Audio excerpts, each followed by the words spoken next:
Testing, testing. Are we live? Are we live? Testing, testing. Let me know if we are live. Let know if we are live. I don't usually do an opening screen, so I'm not gonna always have this. It's Ned. What's up? It's nice to see you on the YouTube side of things. I remember you joined me a lot in the Twitch side of things, but since I've been YouTube only, I haven't been able to see you lately. How you been? Am I live? Just making sure. Like, is everything working okay?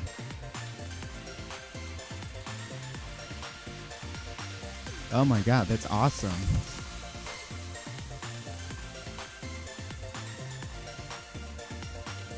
Just trying to get everything set up here, and yep, looks like everything's good. So, I've been making cocktails for 2 years now, and longer than that, honestly. I've been making cocktails since before I had this VTuber Twitter account, and so I've just, I've been exploring. I've been slowly improving my craft over the years, and it's been like 2 years by now. 2 years since I've been doing this. 2 years since I've been posting cocktails, like making drinks for VTubers, which I should get back to doing at some point. Making drinks for various gacha game characters, and in general, just improving my craft. I haven't actually made them in video format yet, so I want to be able to do that. So tonight, I've picked out 5. I'm not sure I can make all 5. One is due to an ingredient issue. 2 is because I don't think I should consume that much. But we'll see. This idea was spawned last stream, which was unfortunately 2 weeks ago. I couldn't stream last Monday just because I was not feeling well. I just felt very ill by the time I needed to stream, so I just couldn't. But Chibity, and if Chibity is a common guy in the chat, and he asked whether or not I could make a GFL cocktail, which I did. I actually did make a GFL cocktail. I made one for Macchiato, also known as WA 2000. And that drink turned out really good. So that will be the first one we make. But then I figured, if I'm going to do that, I should probably just make all the character... Well, not all of them, but a lot of my favorite character cocktails. Because I've been wanting to talk about the Mint Fantome one that I made. The less popular one, in fact. Because I did make one for her that was it was very popular. It was like a super it's the most likes I've ever gotten. It was 320 something. But I made a different drink that was much more of a craft cocktail instead of a dessert drink, because the one that really blew up was by and large simply a grasshopper with a little bit of extra flavor to it. It had the chocolate garnish to represent the little chocolate thing that she does with her model. I ended up inventing by accident the best drink I've ever had. And I've looked it up on the internet. I don't think anyone's doing anything similar to what I did, so I feel like I'm allowed to say I invented that drink. So I went down that rabbit hole. So I made a GFL drink, and then I made this awesome mint drink, and then now I'm well, I should probably go back and just pick out all my favorites and show you guys. So the first one, and we'll get to, is just the macchiato drink. I actually had to write these down because I have to use my phone, obviously, to get this vertical shot, and so I can't actually look it up on my phone. I had to write all of these down. Did I have to shake this? I don't remember needing to shake this.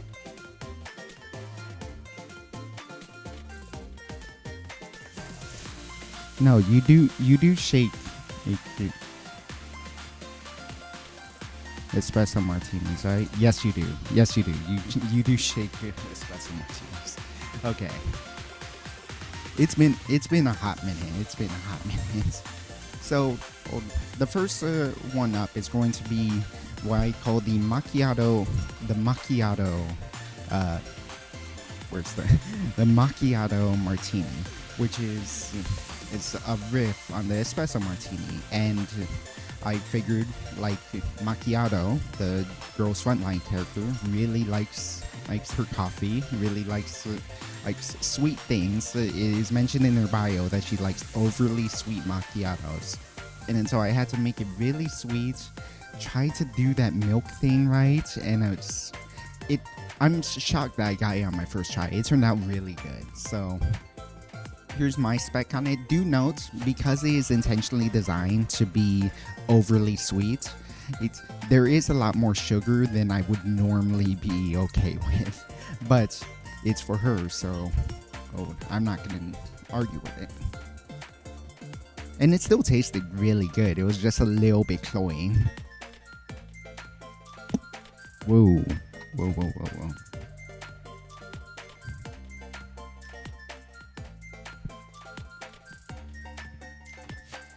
See, right. So we're gonna start with 3 dashes of the chocolate bitters, just directly into the shaker.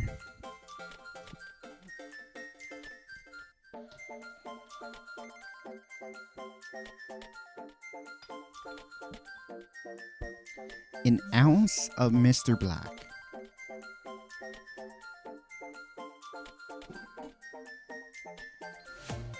Mr. Black coffee liqueur.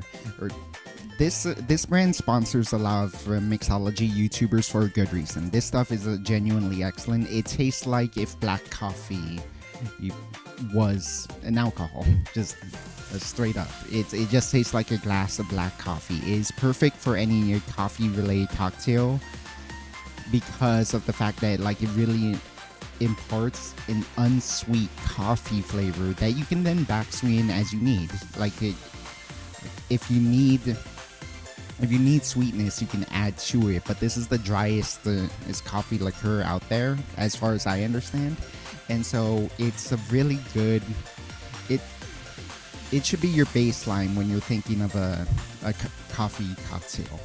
I was thinking about using Kahlua for its sweetness, but Kahlua is a very different animal in general. If you want something that needs Kahlua, it would specifically ask for Kahlua because it's like a weird blend of like coffee liqueur and rum. Whereas like Mr. Black is pure coffee flavor. And so you really want Mr. Black here.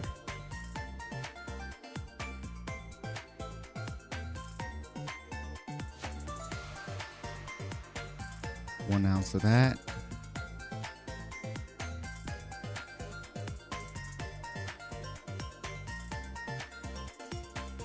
Half an ounce of curacao. I think I need to break out to the new bottle. Give me 1 sec.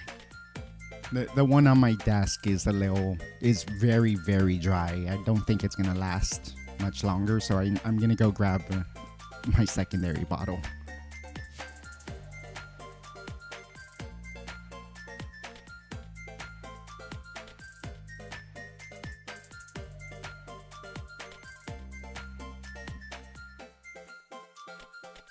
Alright, my curacao of choice will be Grand Marnier. Half an ounce of Grand Marnier to just add a little bit of a nice orangey sweetness to it. Someone recommended me a really fun recipe that involved like orange bitters and putting in orange peel. Like it was like rum orange espresso martini. And it was a very strange take on it, but it was very, very good. So I knew that like adding some curacao would very much benefit this drink. And it adds to the complexity and like the fun. It adds to the complexity a little. It adds a richness to it. It adds sweetness to like really sell the sweetness that macchiato really likes. So I thought it was a perfect addition. And then 1 ounce of vodka.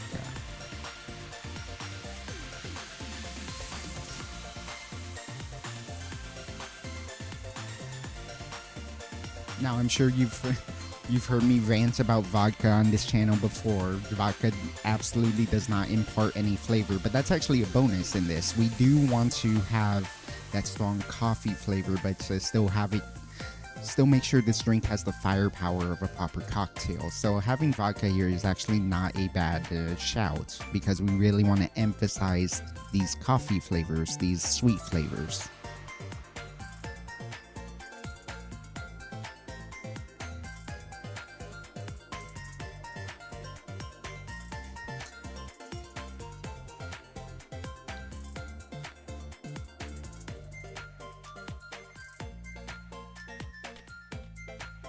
Alright, was that it? Now, usually in espresso martini, so this wasn't in the build last time because I just didn't have any and I straight up forgot, to be honest. I'm gonna throw in also a little bit of espresso cold brew in there. 1 ounce of espresso cold brew. Let me go grab that.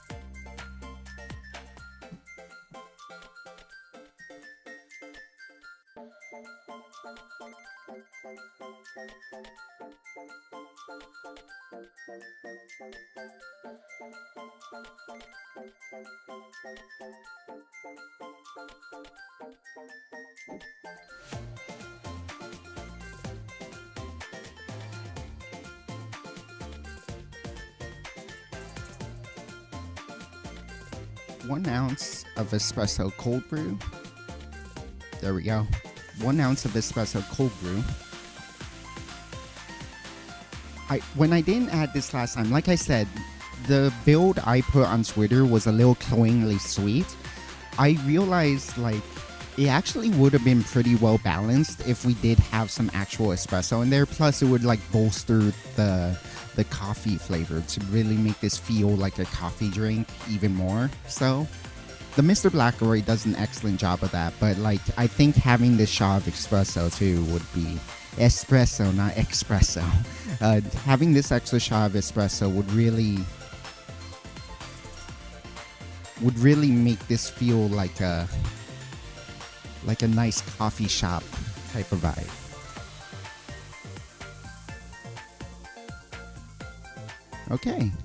Okay, and now we just need to shake this over ice and pour it.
Apologies, I'm not as prepared as I normally am, and I'm not usually that well prepared to begin with, but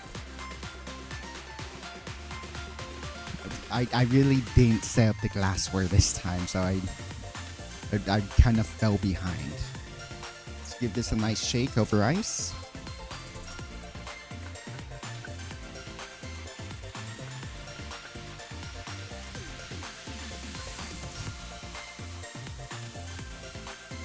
About 12 seconds is the sweet spot for me, but you mostly have to get a feel for it based on your own ice.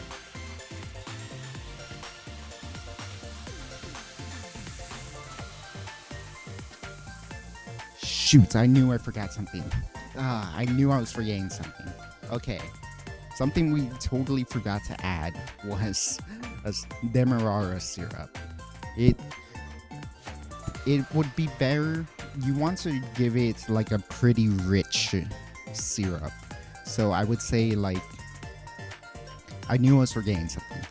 You want to have a pretty rich syrup, so I would say a good Demerara syrup, 2 to 1, of course, for reasons I've talked about ad nauseum. But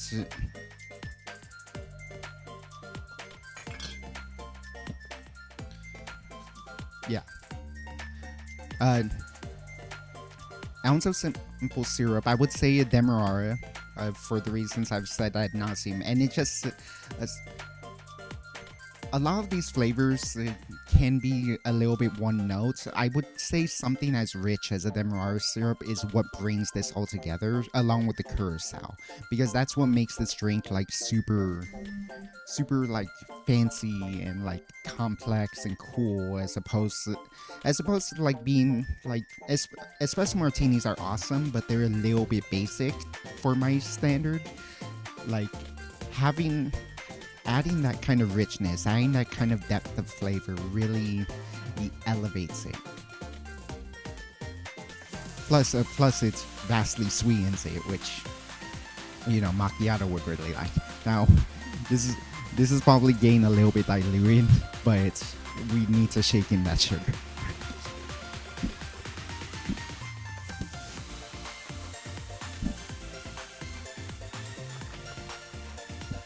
Oh, that was dorky of me. I'm sorry. I'm super amused by the translation of Girls Frontline 2. Anytime someone says something that would be like bakamitai, like they would say it's dorky. Like instead of like calling someone an idiot or a fool or whatever, they say that they're dorks.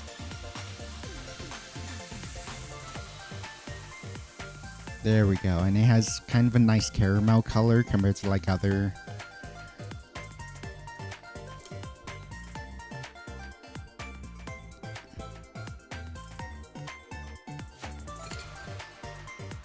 Yeah, there we go.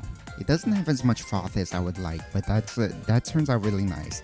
But then the final touch and the thing that would make it a macchiato martini is of course milk. And now, a real macchiato would have like a weird like splotch of milk on top, because I believe a macchiato means stained, a stained drink. It's like stained with that white foamy milk. I don't think we can do that, and plus I don't think it would work in cocktail format. So what I did instead was just like try to do a float, and it does work, but you have to be very careful with it. Anytime you want to float something, you're gonna want to like dip your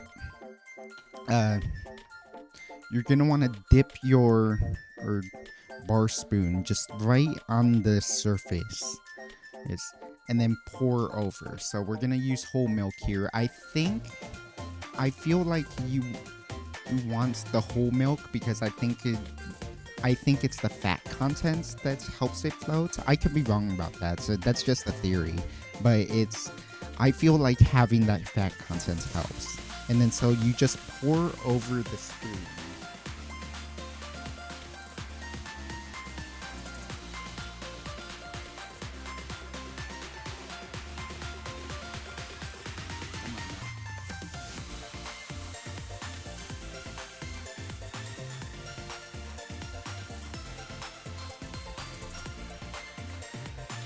Beautiful, beautiful.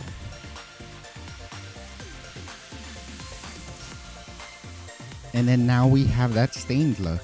Now we have like a nice float, as you can see, of milk on the top, which sort of is like that stained milk thing of a real macchiato. So there you have it. The Macchiato Martini for Macchiato, aka WA2000 from Girls Frontline 2.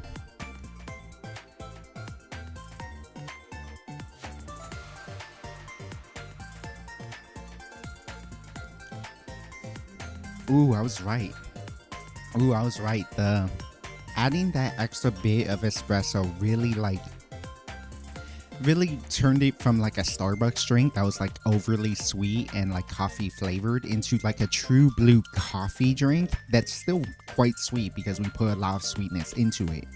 But it's dense, it's like caramelly, it's really good.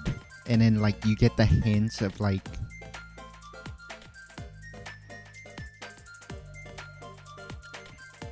you get like the whisks of oranginess and the cognac of the curacao, but then it's like, and that meshes with the coffee really well. Just both the black coffee part of the Mr. Black and the espresso part of our cold brew.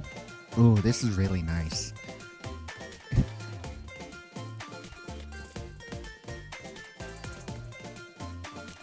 I don't know how well Wachan and I can handle her drinks, but I'm sure she would love this. This is really nice. It's so easy to approach too. This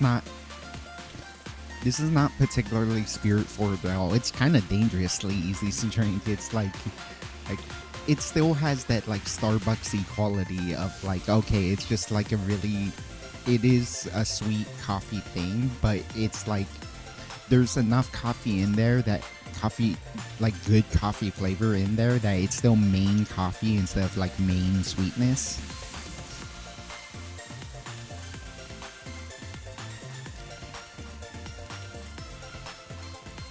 The milk adds like a nice creaminess to it too, to just like as like kind of a bed sheet over it to like wrap everything in together. It's so nice. This is really good cocktail.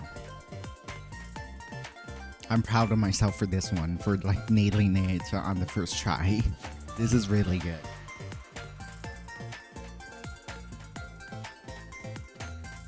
But I'm gonna have to make more drinks. So I'm gonna have to set that aside for now, but I will finish that. Much like I'm likely gonna finish all of these because these are these are I'm very proud of these drinks. I'm if I can toot my own horn about that, I'm pretty impressed with all of these. Man. I guess actually we can talk while we actually sip these cocktails because they're I mean, nothing serious. I just want to chat about stuff. I want to yap about stuff in between drinks. Man, I kind of feel bad for not being able to keep up with GFL 2. It sucks because it's like, okay, the previous events, the Dion events, apparently it's super tied into the main story, and then so I'm not caught up on the main story yet. I don't have like the context needed, and apparently like it is so tied in that if you play the events you will get spoiled for chapter 8, and that's I it's hard for me to abide that. Like I can't bring myself to play the events because I don't want to be spoiled, but then like now I'm gonna miss out on the awards because I just wasn't caught up. And I know that's partially a skill issue, but also just like, you know, I do I do have a life outside of playing Girls Frontline, and so I do need it's hard to find the time to really like farm through the story. And I did try, like I knocked out like 3 chapters in like 4 days, but then just after that point I just didn't have time to be able to read the rest of it, and so I'm not caught all the way up yet, and it feels a little bad. I didn't realize that because apparently that's a common thing with Girls Frontline in general, is that it's like a lot of their events in Girls Frontline 1 were heavily tied in with the main story as well. And then so it's like, it feels like there's a lot of pressure there, whereas like say in a Blue Archive or Nikke or like a lot of different games I've found, when you play their events, they are pretty much a self-contained side story. Whereas like it does feel like, and there's nothing wrong with this from like a narrative perspective. I mean, people love GFL lore for a good reason. Like it's very deep, it's very intertwined, it's very cool. I just do wish that like if they're gonna be so lore heavy, because that's the other part that's like it bothers me a little bit, is that because they're so tied in, if you if you miss the events and you can't read it anymore, then I'm sure they're gonna rerun it at some point so people can actually read it. And so like it just it feels bad. It feels bad because it's like, okay, you're missing out on some important context, or you're missing out on like additional details that might help your understanding because you don't have that. It's tough. It's tough.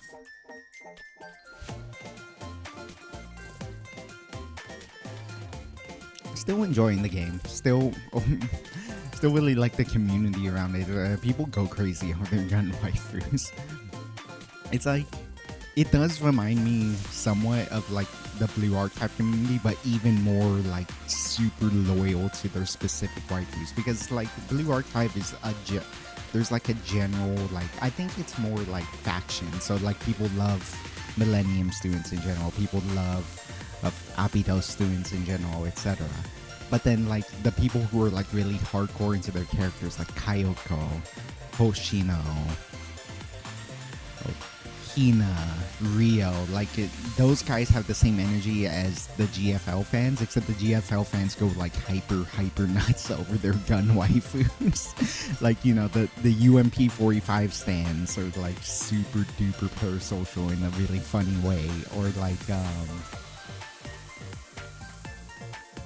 557 Sims, like me, like I really like them.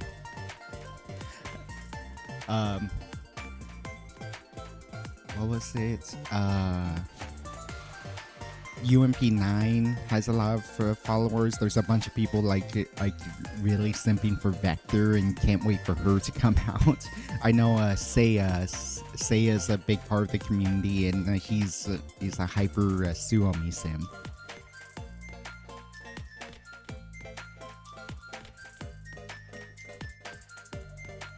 There's that other Chinese gun.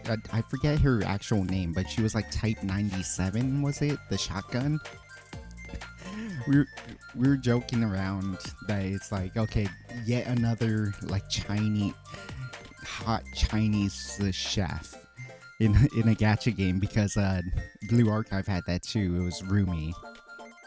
And obviously, like, I know GFL came first. I wonder if like she always had like this cooking streak in her, but it is just funny to me that like it's weird that it happened twice. That there's now two like Chinese chef girls who are like really attractive. She's now on my pull list. I can't wait for her to drop in English. I'm not particularly... No, I'm the opposite, rather. I was going to say I'm not particularly picky. I am picky because I want to save my pulls. I want to try to stay... I'm already, like, minnowing, maybe dolphining, but, like, I don't want to, like willy-nilly whale and spend all my pulls. And then so I did have specific characters in mind that I wanted to pull for, but I also like am really holding out for my favorite, which was 5-7.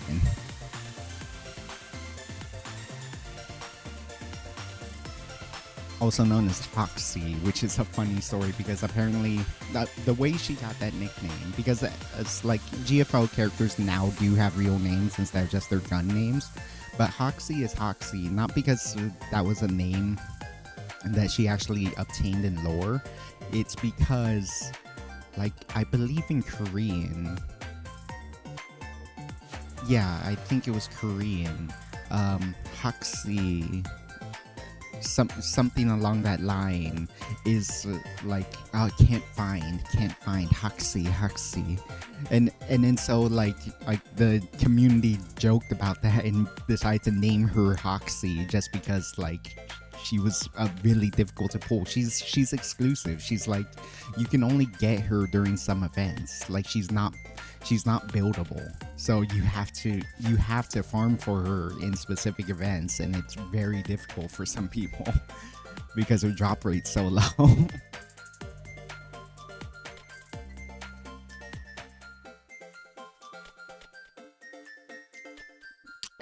I ended up finishing it after all. I kind of needed it too. Oh shoot. Sorry. Okay. My leg was falling asleep and then I knocked over the wire. Um,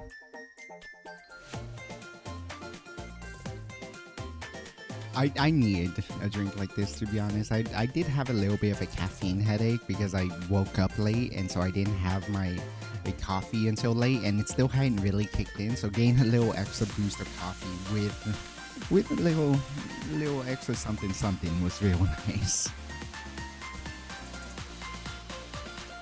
Okay, let's work on the next one. It's gonna be called is a cocktail called Chilling Memory. No, not Chilling Memory, Chilling Reminder, and it is the second drink I made for Mint Fantome, and it is become my favorite drink of all time. I make this is completely casually, just when no one's looking, like just off the cuff because I like it so much. Like, and I'm not trying to impress anyone. Just like this drink is that good to me. I just really love this drink. I'm still working on the spec for it, but I'll talk through it as we make it. But let me wash my shaking cups first so we can get to that.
So unfortunately, I didn't make any melted chocolate.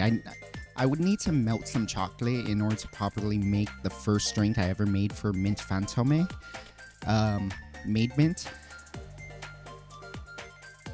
That being said, like I didn't really invent that cocktail. I made a grasshopper. This is the more popular one.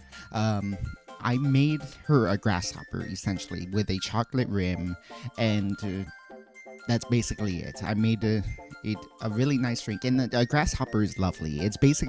Imagine drinking mint chocolate ice cream that gets you drunk.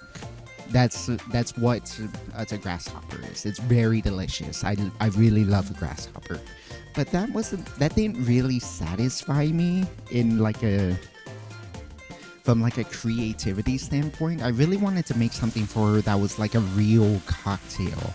And then I really wanted to make it like really lean into like her ghostliness rather than just like the pleasant like an accessible made drink with like a lot of frills and whatnot. Like I wanted to make her a real cocktail that's still delicious, it's obviously, and still like and like really highlighted and was a lot more like her, I guess. I'm not sure if it would suffice, but so I would say like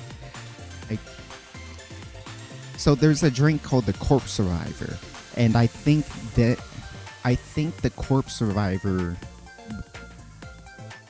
concepts from the Corpse Survivor, which involves absinthe and gin and like creates this cloudy sort of ethereal look, would be a really good concept for her. And of course, as she is made mint, I would put in actual mint.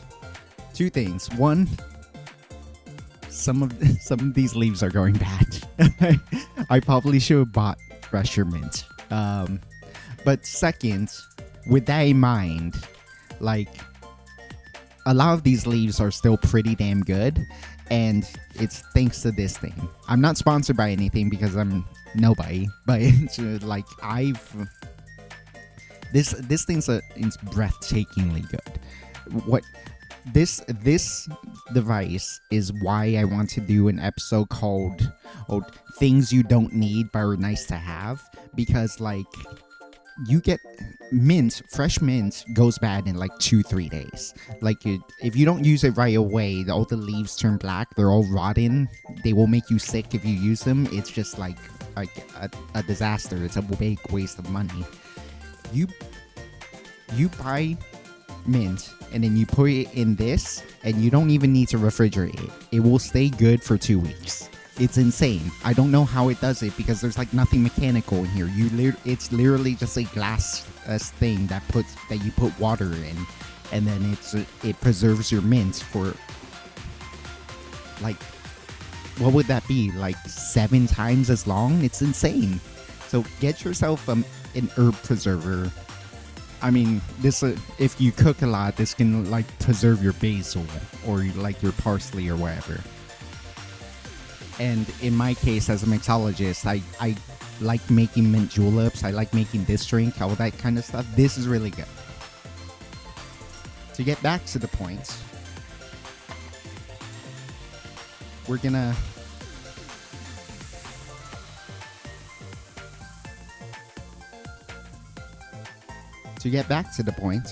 we are going to muddle a lot of mint. So I'm just gonna take a ton of mint leaves and toss them into my shaker. How much? Honestly, I've never counted. Whenever it involves muddling mint, I just put as much as feels right. And I like the flavor of mint, so I'm gonna put a lot. And also, I'm the only one who drinks in this household, so like I kind of need to use a lot to be able to go through it.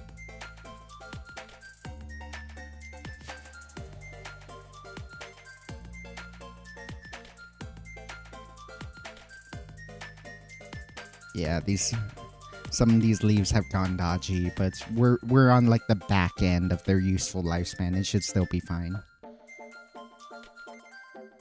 And then let's try to find a pretty decent looking set.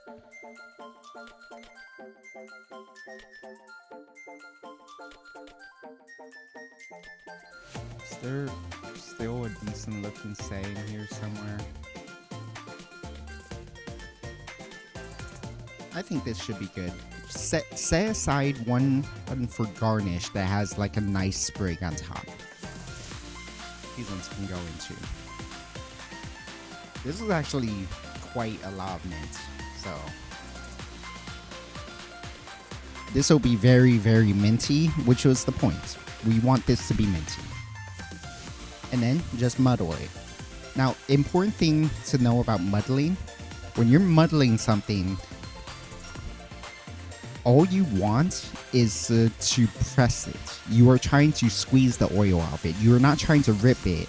That would be bad because you don't want to actually suck up any mint leaves when you're drinking it.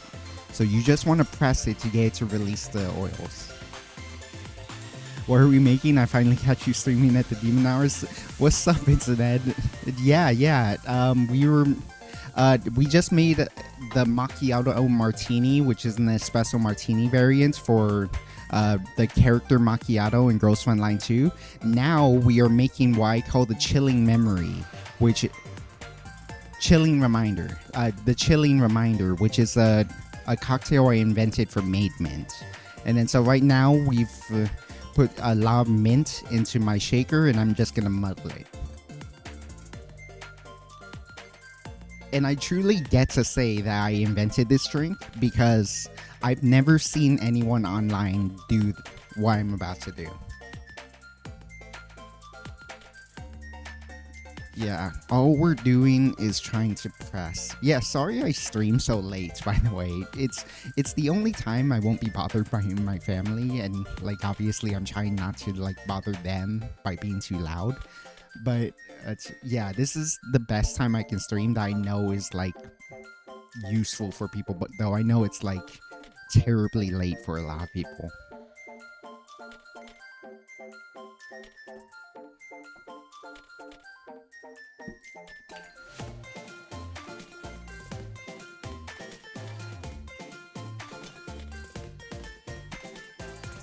Now we're gonna add to that 1 ounce of simple syrup. I want to do just a normal simple syrup, and 1 ounce is quite a lot for a cocktail, but we're gonna be putting absinthe in here. And in order to combat the absinthe, we really need to fight back pretty hard in order to like balance that out, because absinthe is an intense flavor, let alone being strong. It's a very high alcohol. It's a very high strength spirit.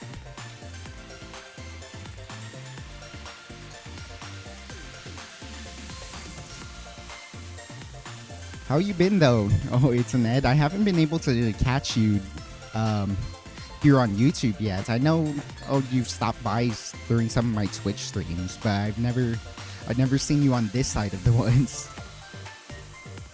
I saw that you started streaming too. I'm sad I'm not able to catch those.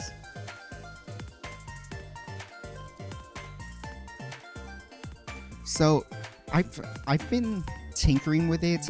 I'm not sure what my balance to gin to absinthe is. My original spec went 1 ounce of absinthe, 2 ounces of gin, and then I like sometimes I switch it to like 1.5 ounces of absinthe and then 1 ounce of gin. For today, I think I'm gonna try 1.5 ounces of gin.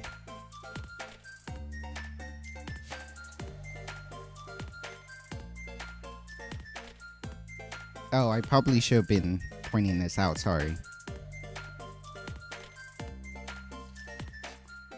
I like using a Kori for any like Japanese themed stuff. Was this a product of Japan? Imported by Stanford in Connecticut. Oh, this is produced in Spain. Interesting. But it's a cherry blossom flavored gin. It's real nice anyways. I deadass thought this was a Japanese spirit, but it's not. I still like it though. I'm gonna need to get myself some Japanese spirits in my bar though. It's all good. I don't usually use YouTube. Fair enough. I've always preferred YouTube. I did do the multi-streaming thing for a while, but I really wanted to focus on YouTube for the time being. I will go back to multi-streaming eventually, I think, but I wanted to focus on YouTube for now. And then 1 ounce of absinthe. And the thing that absinthe and the mint do together is magical, and I'm surprised that there aren't more recipes that combine mint and absinthe in this way.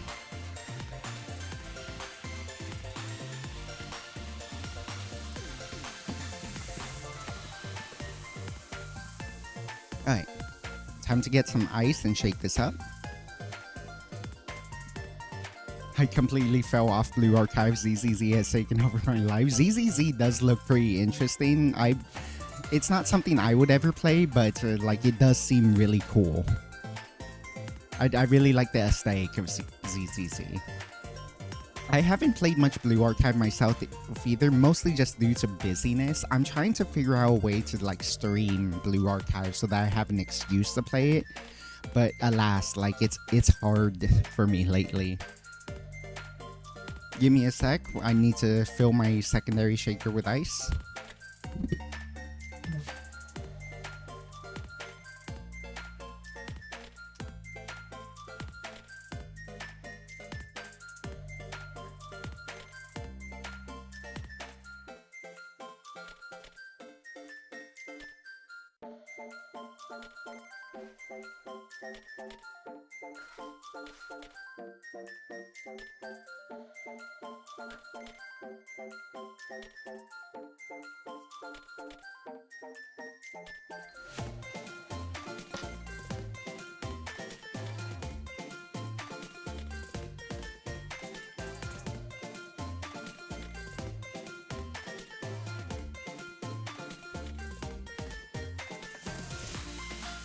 Right, and give this a nice hard shake.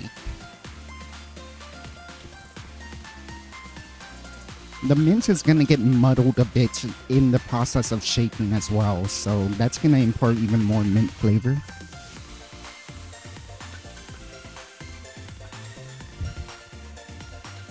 Okay, and let me prepare a rocks glass with a nice rock of ice.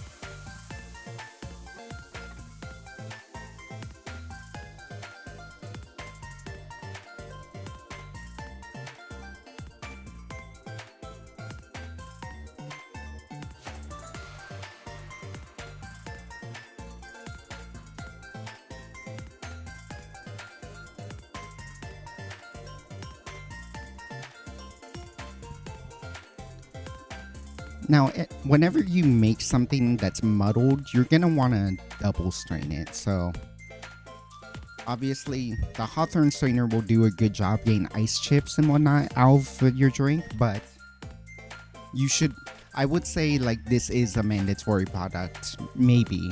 I'm not sure when I'm going to do that episode because I actually have to research it and script it. But you should get yourself a secondary strainer.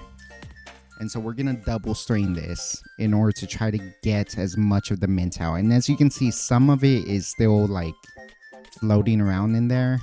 Not a lot we can do about that, but you want to do as good a job as possible. Oh, what a perfect wash line though.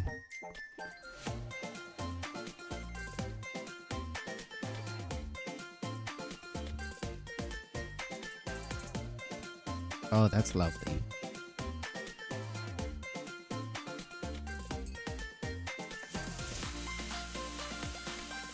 And then that mint thing we had before, just pop it in there as a garnish.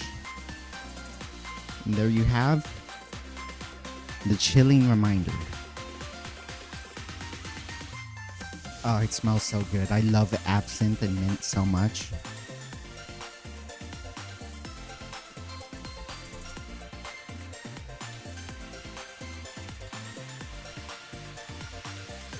Oh. Oh my god. Oh my god, what a perfect drink. I am so happy that I discovered this combination completely by accident, by the way. And I made something with mint and absinthe before I made anything for Mint Fantôme, and I knew that I had to break it out just because this is such a perfect cocktail. The mint and the absinthe do this dance together. Like the mint and the absinthe just dance around each other in this like beautiful, like it's a ballroom dance.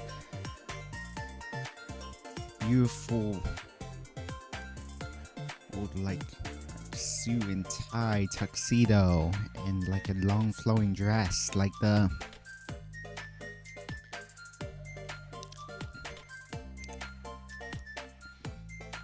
just like the licorice and the chocolate and the anisey flavors pair well with just like the herbal and the freshness of the mint, and so they just dance around each other just perfectly. The gin itself is adding like a floral note to it, the cherry blossoms and the juniper and all that other stuff in the gin. And then just like the lemon. That's why I forgot actually. I knew I was forgetting something. We forgot to put the lemon in. God. Okay. We're gonna have to try this again. But I knew I was missing something, but there was like a sour element that I was wondering why it wasn't there. But like that's how powerful the mint and the. Oh man. Okay. You know what? Let's try this again. This is awkward, but I really want to make sure we do this right.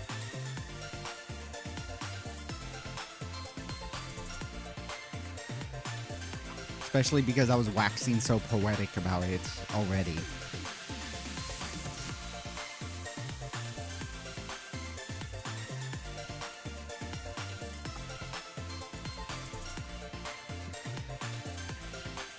It might not even need this if that's my reaction to it.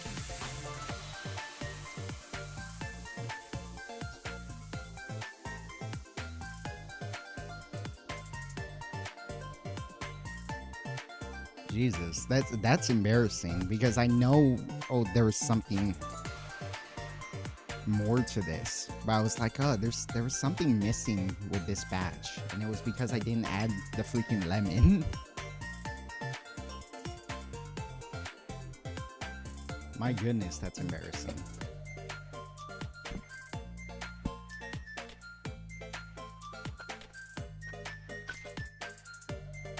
Just extra diluting everything today. But it's fine. It's super scuffed because I haven't streamed in 2 weeks.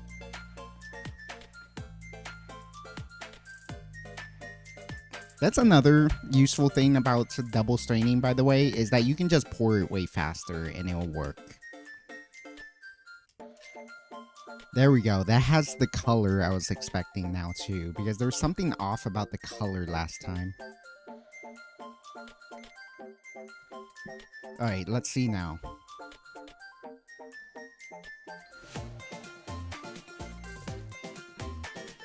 There we go. Yeah, that adds the brightness I was expecting. So, without the lemon, the lights were turned down. But then now with the lemon, it brings the lights back on. They were slow dancing in the dark, the mint and the absinthe. And then now, with the lemon, they turned on the lights. The ballroom is now set. This romantic thing. Why am I waxing so poetic? I just love this drink that much.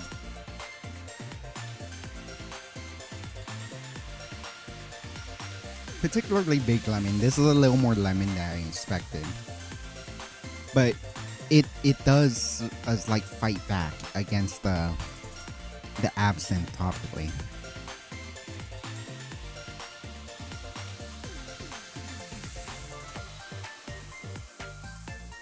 Yeah, it brings out more of the anise and the licorice.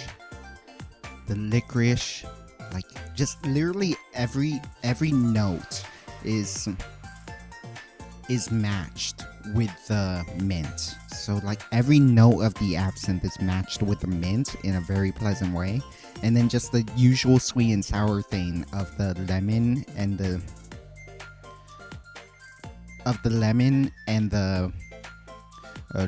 simple syrup just ensures that the absinthe doesn't take over, because absinthe is such a strong flavor. It will take over a drink if you don't moderate it, and it is very well moderated in this format.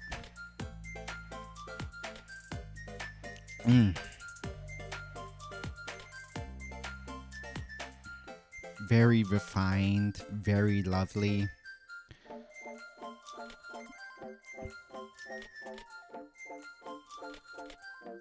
Ah, I wish there was more to say about Mint Tentome herself from this stream, but very sadly, just one, I'm just not awake at the hour she streams, and two, I don't feel like I deserve to support her anymore.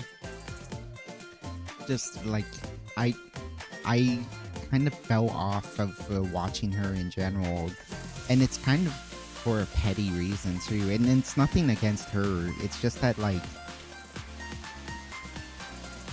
it's the sort of thing where it's like, so the term Oshi means to push, right? I don't feel like I need to push Mint because she's so successful already, and I'm proud of her for that. I really am. I really am super proud of Mint Pantome for the heights she's been able to reach, the people she's been able to connect with, the events she's been able to host. It truly is breathtaking. It truly is like wonderful that she's been able to do that. I'm proud of her for that. I'm happy for her. But for that exact reason, I just don't feel like I need to push her anymore. It's sad. It really is sad. And I know I should always be supporting, especially knowing myself as a streamer, like how hard it is. And just like how constantly you do need to push yourself. And so like the support of fans pushing you is always going to be helpful. But like, yeah, I just haven't really followed her. There is also like again, it's external to her, but it's just like I always have trouble. It's why I've never really gotten into like streaming for a while as a viewer, and it's why I fell off of Hololive, was just because it's like when the chat gets that big, it becomes this big spammy and like nonsensical mess that doesn't feel right anymore. Because I feel like the whole point of streaming is like, people use this term negatively for the wrong reasons, but the parasocial elements, just like the fact that you can chat with chat, the fact that there is this like semi back and forth between like chat and streamer, which like there is some communication and it's fun to be able to interact in that way compared to like a YouTube video. And it's just like when it gets too big and or spammy, then I can't really abide with that. I can't really feel like I'm participating in a way that's fun for me. And so it's tough for me. I really feel bad because I do love Mint with all my heart. I do love her as a streamer. I've loved it her character. I love everything about Mint. It's just that it's hard for me to ever call her my Oshi now, because it feels it's a me problem that I just don't feel like there's any motivation to push her as the term Oshi implies. There's so many streamers I've followed I have a hard time keeping up with. I legit have people I followed on a whim on Twitter that I've yet to catch a stream. I feel that so much. I mean, like, there's so many cool people out there doing cool things. And it's why, like, I've talked about the Eri family. The RDM Osamu is who made this current model. And while I am planning on rebranding, and so I will no longer be using this model at some point, I appreciate her so much for bringing together a bunch of VTubers who are all doing really cool things. There's Rake the Shark, who's doing like amazing horror stuff. How about Mocha, who like is a socialite. She chats up so many people and does cool events with people and collabs. Like Ubebe Chizu and like all sorts of people in the what we call the Eri family. And like Kimmik is a hilarious dude. All sorts of people, and just like it's been great getting to know those people simply thanks to like the art mama we all share. And so yeah, it's tough, man. And like it's it's so hard to reach out to, like, like watching, like, as you say, it's hard to even catch streams sometimes just because you may be busy, or like you have like a million other streamers you want to try to catch up with, or and just like that, plus also wanting to interact with them, being like, hey, you want to collab sometime, or just like chatting with them or doing anything. It's like, it feels weird as a streamer yourself, because like there's always something in the back of your head, and it's like, oh, what if they think I'm just out chasing them, right? Right? And then like uh it's it's tough. Like I feel bad wanting to reach out to people, or just like even hanging out, and like, I don't know. There's something weird about like my relationship with watching streamers as a streamer myself. Because when it was as a viewer, like, you can enjoy it pretty much any way you want, and it's okay. With like, when I'm doing it as something I do want to make successful, like I'm doing these shows, was not just for myself, but also because I do hope that this pops off one day, because I want to share my love of cocktails like this with people. But yeah, it's tough, man. It's like, from small streamers to big streamers like Mint, and it's like there's just so many streamers. I find myself gravitating towards just like the truly comfy environments where it's like no game.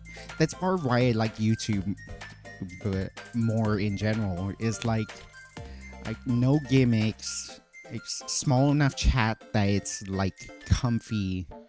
It's a comfy environment instead of like a super spammy environment. And like, yeah, a huge issue I had with like trying to find other comfy small streamers on Twitch is like a lot of the culture on Twitch with like all the rating and like, oh, spam this, and like really disruptive like sound alerts and whatnot. It gets a little much for me.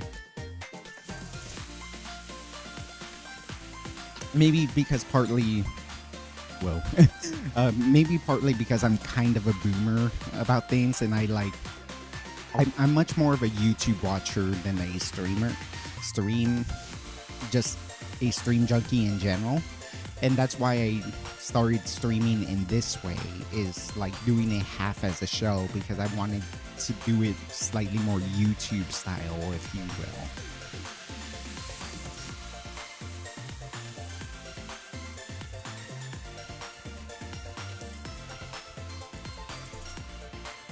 It took me a while actually to like, where's my finger pointing? There we go. It took me a while actually to like figure out what I wanted to do with chat, just because like I didn't want to do it in a way that was like super like in the way of anything that could happen on the stream, but I also like wanted to make sure like people have a chat, you know, a way for people to actually talk to me on stream. And then so I wasn't sure how exactly I wanted to like integrate this.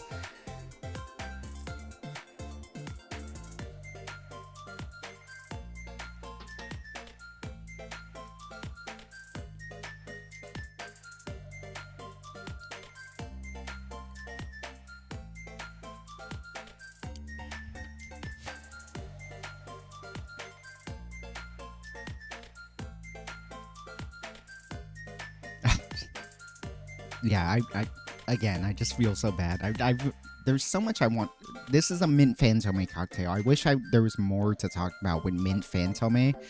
I just don't watch her streams. I don't have the time. She's not on when I would be awake, and then I don't really have the time to catch up on the VODs. And besides that, like, I half want to be involved with streams as they happen, and I half like don't want to be involved with like a chat that big. which is a weird thought because like I clearly it does sound like I want to support her, but it's also like it's hard.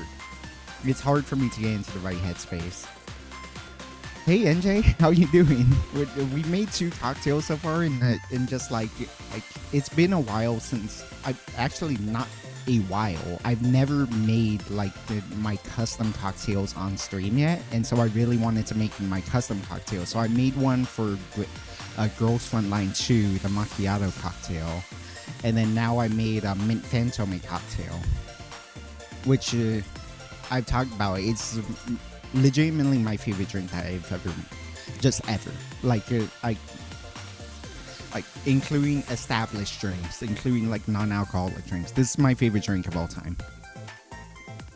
It's mint, absinthe, gin, simple syrup, and lemon juice, and it's so good. I've never seen anyone on the internet mix mint and absinthe together, and that combination is just a beautiful dance that, like, again, I'm just shocked no one never did that. Yes, freak fun so many. That's part of it. It's like I don't even understand the memes for mint these days, just because I don't actually follow her lately.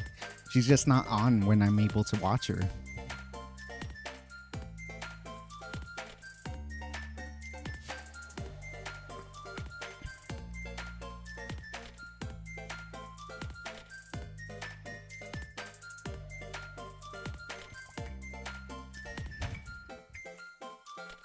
The irony of not being able to watch VTubers in general, to be honest, because of my graveyard schedule, is one, I've been able to catch up on anime much more frequently, and I've been able to get back to watching Japanese VTubers. I've been watching a lot of Haruka and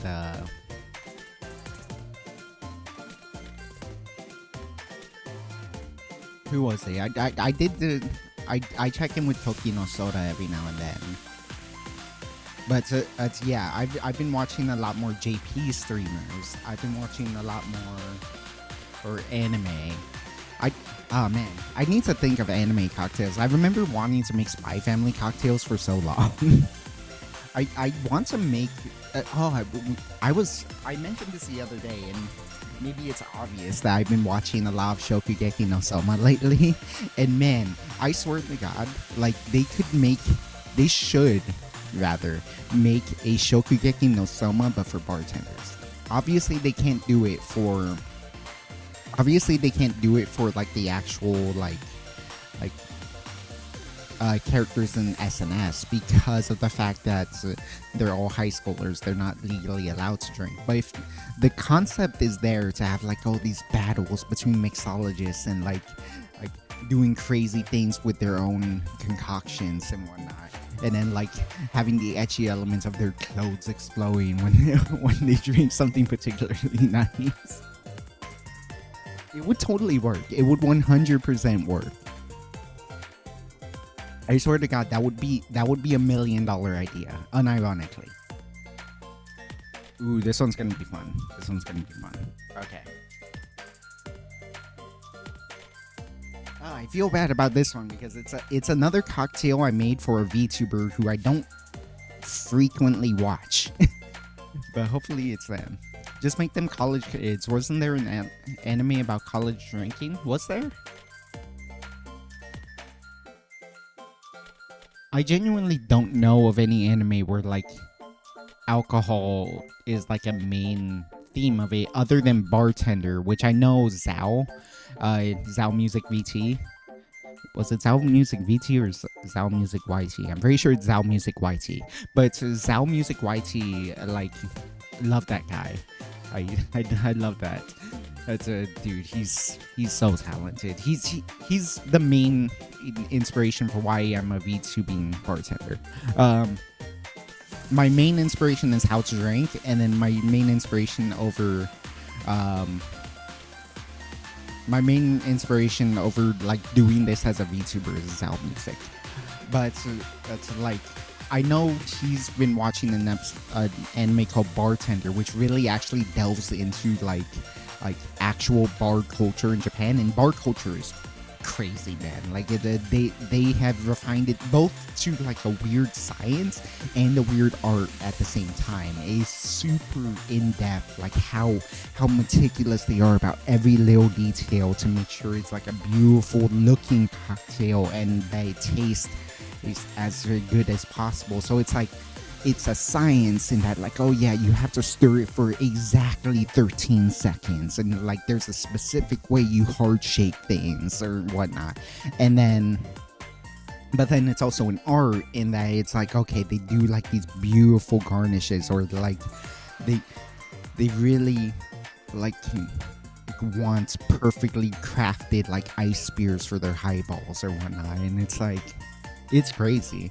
And like he talks about it too, like, oh yeah, without words, apparently, like they talk about how the anime will, like, the bartender knows exactly what to serve their regulars based on their mood. Like, oh, this character walks in and they're super happy, they're probably in the mood for this. Oh, this character walked in and they look like they don't want to talk to anyone, so I'm just gonna not talk to them, give them their favorite comfort drink. And it's like really cool.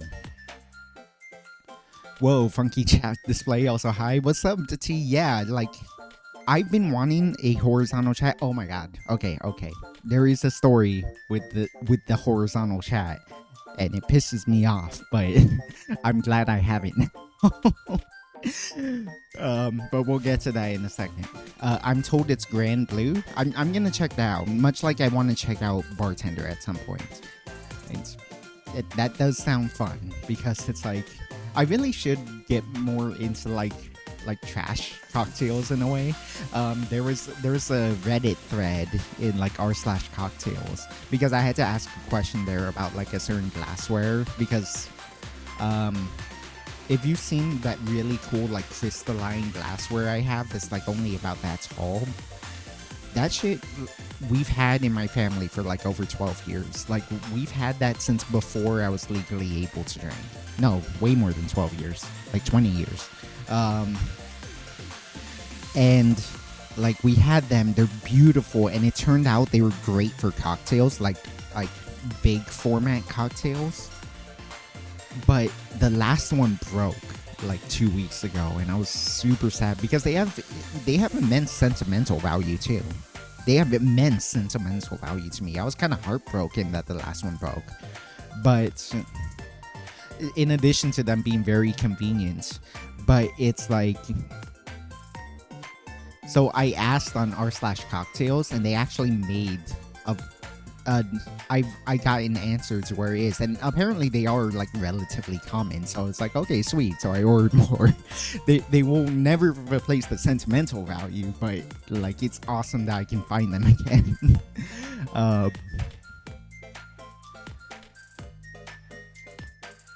I keep seeing reels on Instagram, and there's this one Japanese bartender who shapes ice with a short katana. That has a name, right? It's not a katana. It's like a nodachi. Is that the actual term? It's like a nodachi, because like samurais, they carried around two swords. They had like their katana, the long sword, and then they also had the nodachi, which is a much smaller blade for different purposes. But that's sick. That's really rad.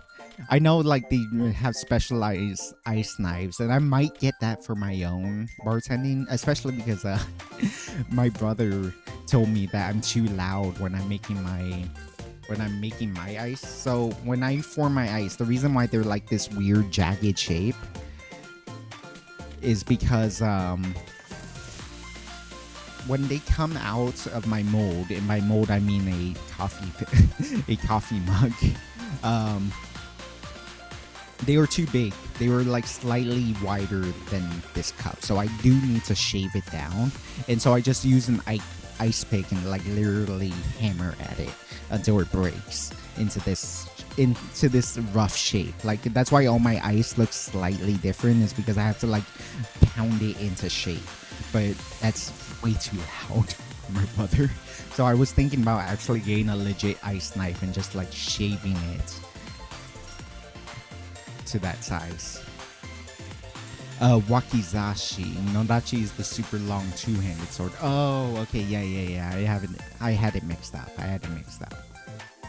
You right. Yeah, that sounds right. So it's the equivalent of a Japanese dagger, I guess. I think so. I think there might be something slightly different about it. Correct me if I'm wrong, but I think there's something slightly different about Wakizashi to a dagger. Alright, the next one's fun. I really want to do the next one, so I'm gonna get that set up. I'm gonna clean up my area for a bit. Be right back in like 2-3 minutes.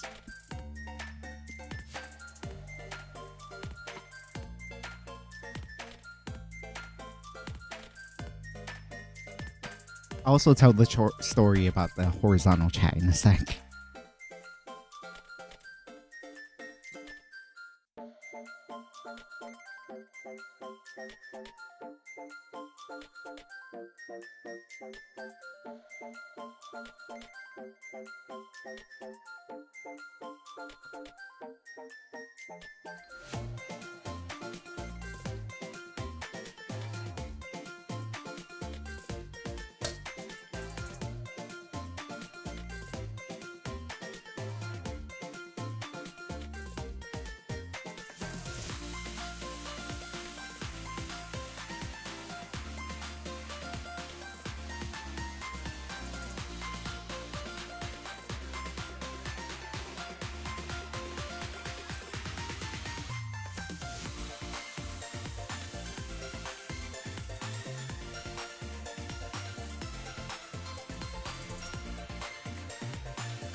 That was awkward for a second. I definitely knocked my camera a little. This stream is held together by duct tape and hopes and dreams. Okay, that should be like roughly aligned now. Hopefully. That was embarrassing. I'm happy you guys like the setup, but it is legit held together by hopes and dreams. It is a mic stand with a selfie stick that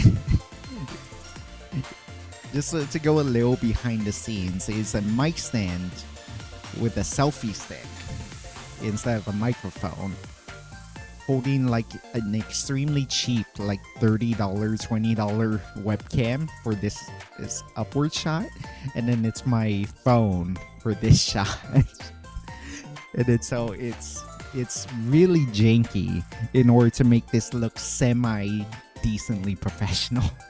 And so like I knock something even a little bit, and then it's gonna look a little wonky. Like I just realized now that you can see the selfie stick in this shot.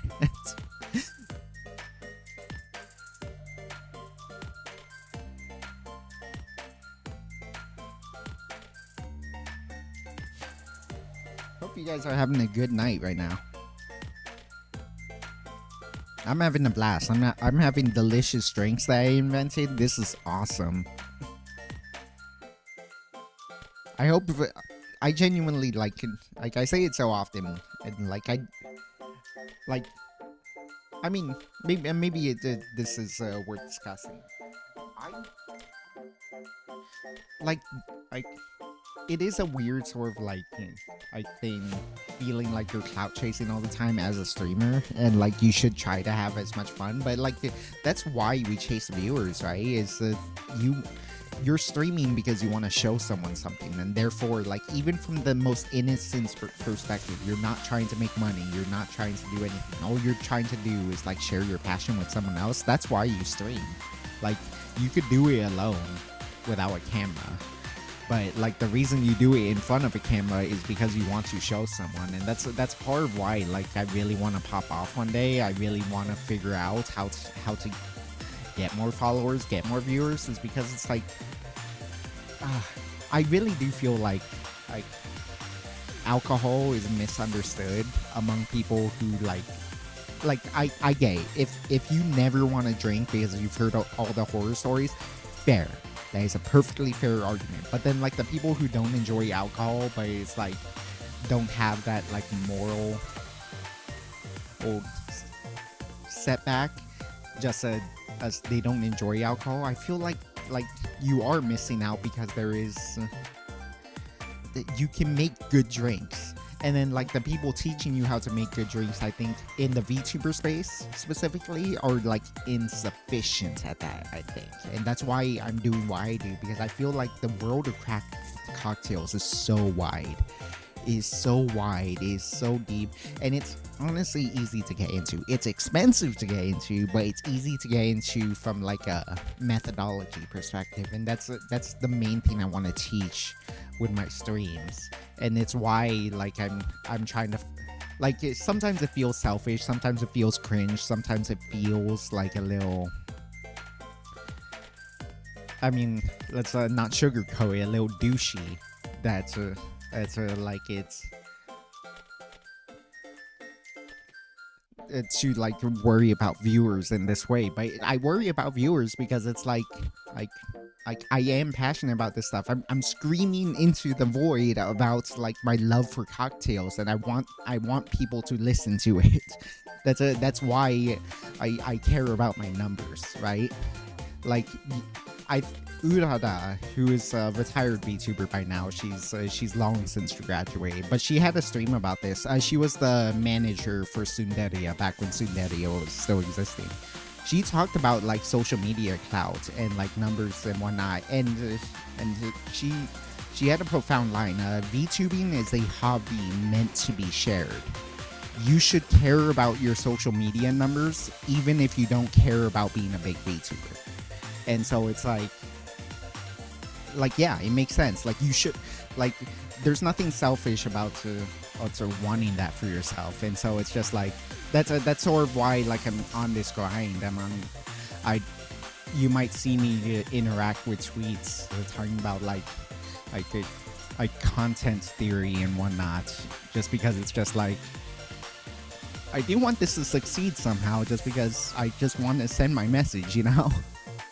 I may have to take a bet. I may need to take a page out of Greg's book and buy a Drinkmate soon. Yeah, I want one of those too. We have a soda stream, but apparently that's not good for like carbonating anything that's not water. And so I really want to get that. I know my whole channel is basically is me trying to emulate Greg. And when I finally get off my lazy ass and start editing, I'm definitely gonna do how to drink style of editing too, because like I just love the way he runs his show, and that's why I run my show the way I do, is because I want to be similar to Greg. Greg is such a good YouTuber. Anyways, so we are gonna do now what I call the show. What did I call it? Showgirls Bombshell is a French 75 variant that I made for Clara Caminari, which is my friend's favorite VTuber, and is a very long story. One that I can't really share, but it's a long story, but he has been a loyal supporter of Clara for a long time. He got me into Clara. I watch her on occasion. She's definitely not one of my mains, but I do enjoy her. She has chaotic energy. Now that I think about it, she might be American. She's not American at all. But she might be like English speaking Picora. Like she really has some like really chaotic energy. So we're gonna take half a lemon here.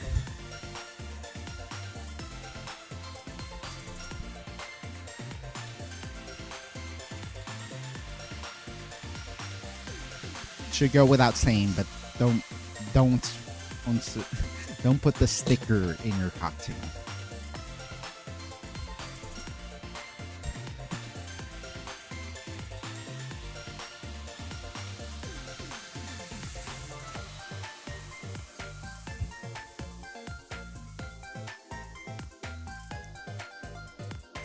Half a lemon.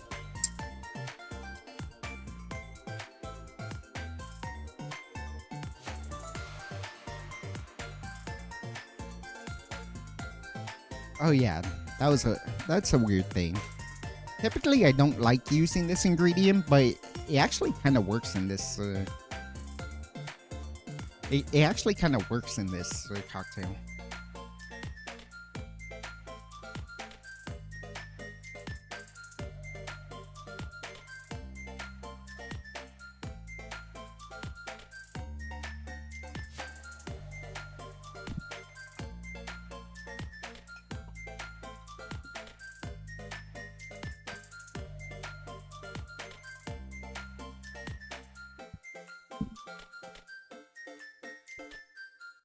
Blue Curacao. Now, Blue Curacao, you should treat Blue Curacao as blue paint for your cocktail. The only reason you should really use it is because you really want your drink to taste blue.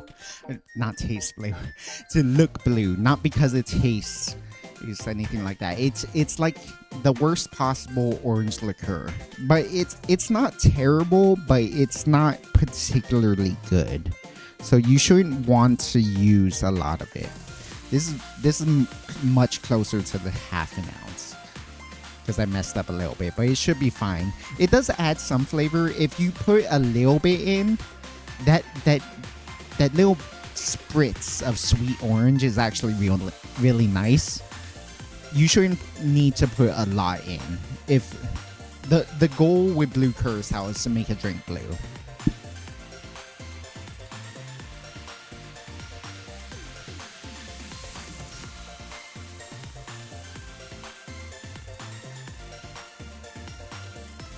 A friend of mine shoved me down the Face Connect rabbit hole. Gina Uruka and Tenma are all VTubers I watch now.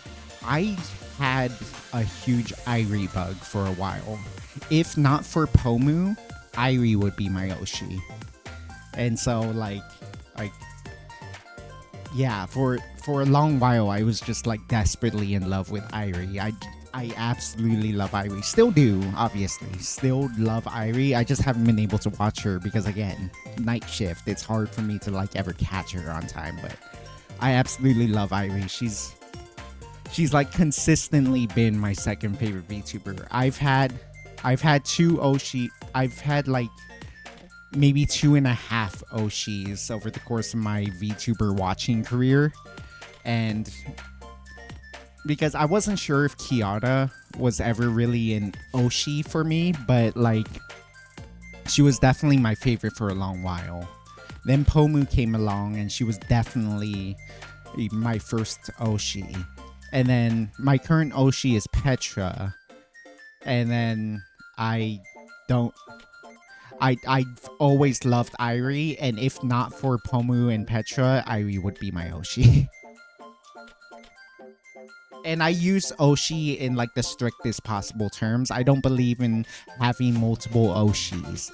You have, I believe the word has always been intended for you to have one, your absolute favorite.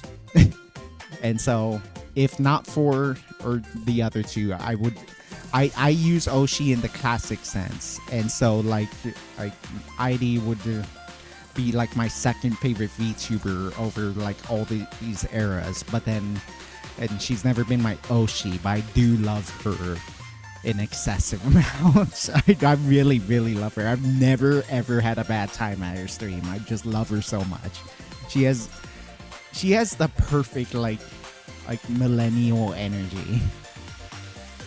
My Oshi went on hiatus a year ago and hasn't come back. Aw, damn, man. I'm sorry.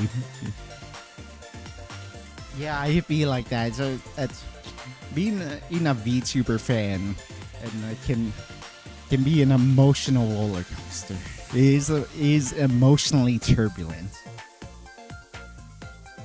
Let's see. We had the lemon juice. We had the blue curacao.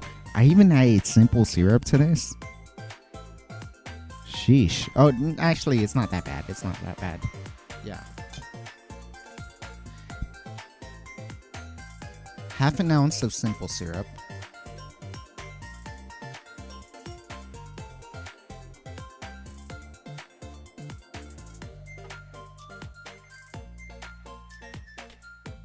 Ooh, right.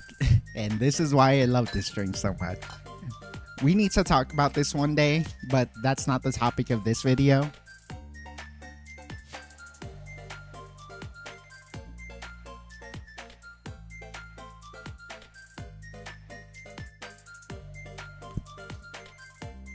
Two ounces of sake. I love sake more than I love life itself. I downed an entire bottle of sake yesterday. And I'm not exaggerating. I thought about canceling stream because my hangover was super bad because I drank so much sake, but I love sake so much. I'm basically mailing from GFL 2.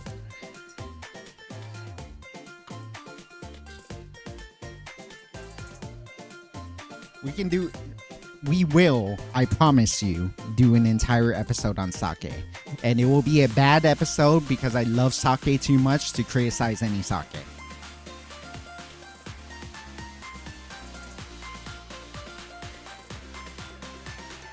I realized I was drinking the cheap shit until recently. And even then, I still absolutely love the cheap shit.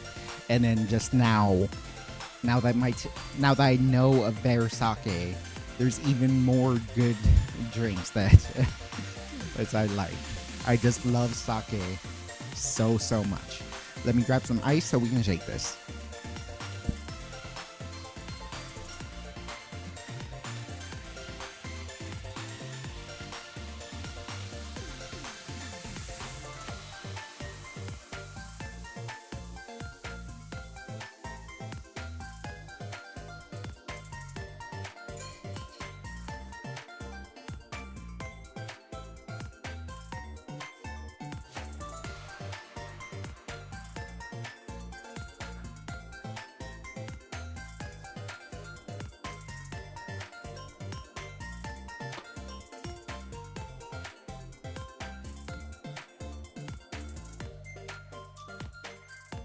As a sort of like, what's the word I'm looking for? Like solidarity. It's Ned. Like Petra hasn't streamed in quite a long time either. I'm very lonely without her. I miss the hell out of Petra right now.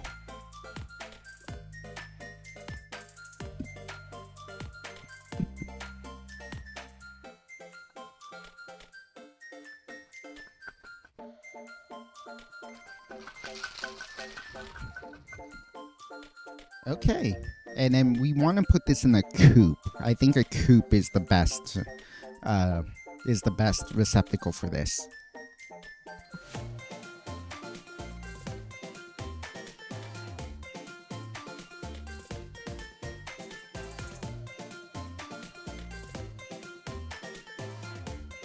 Oh, the that should be straighter, right? Yep. Right. Strain this in. Let's see how the blue looks. I put a little too much blue curacao in it, but it should still be fine. Oh yeah, that's perfectly fine. That's a beautiful color, actually.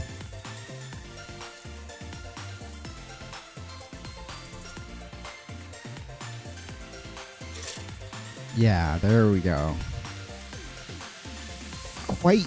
Ooh. Just knocked over the camera a little bit. It's all good, right? Let me just adjust a little bit. There we go. So, not the perfect wash line, but there is one more thing we have to add. Now, I'm going to put this in air quotes.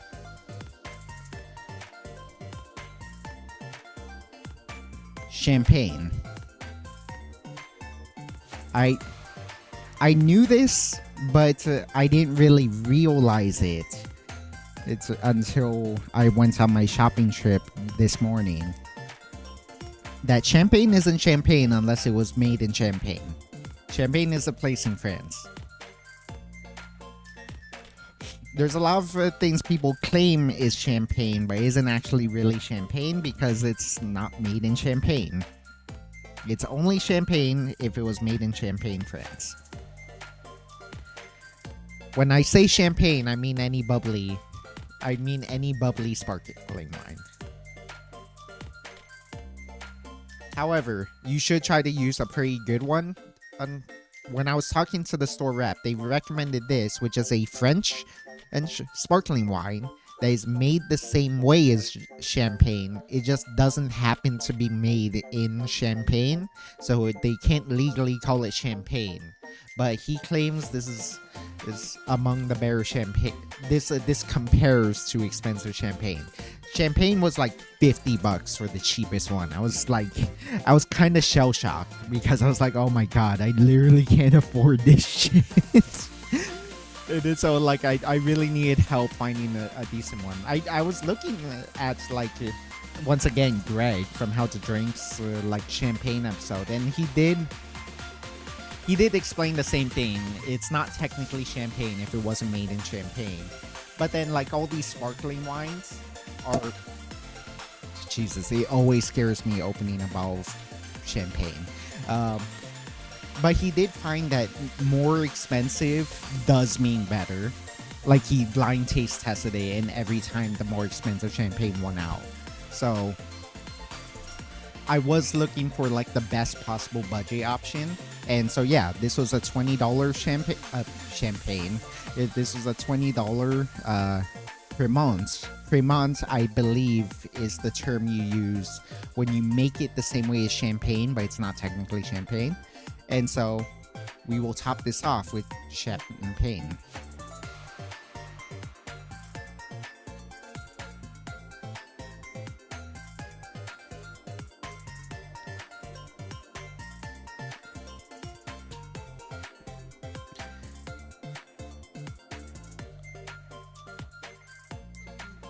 So that does look good. That does look very pretty, but there is one last thing we have to do.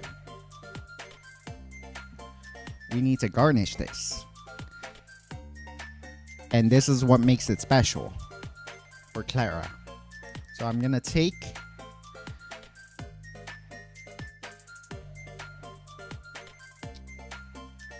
a lemon peel.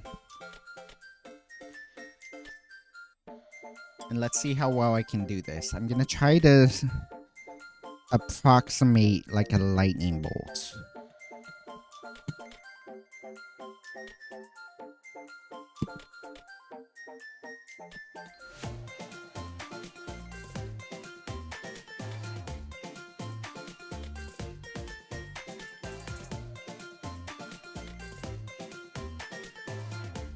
I'm sure the NJ is just shitting himself right now, watching my like terrible knife skills.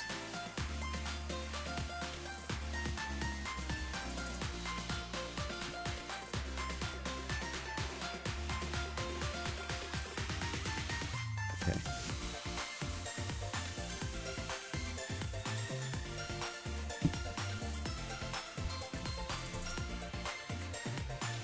This is not a particularly good lightning bolt, but if you remember, Clara has like a little lightning bolt thing on her hair, and so we're gonna just bend that over and plop that over the side.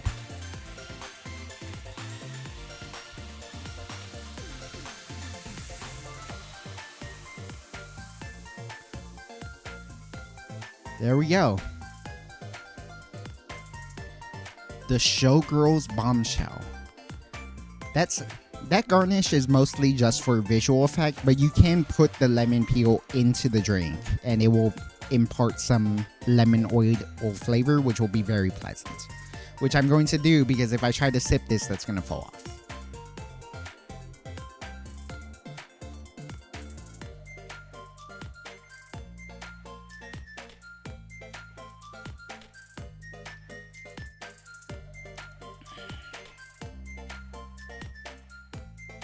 Oh, it's so much stronger than you think. That's why it's called a French 75, by the way.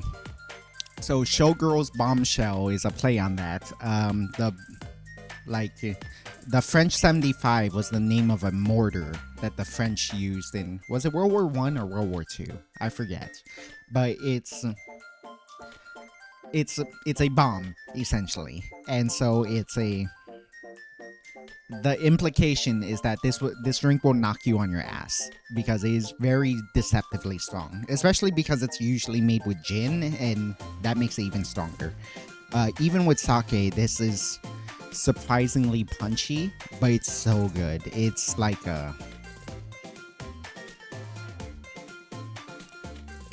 ooh, yeah, the sake just is so much better than the gin, in my opinion.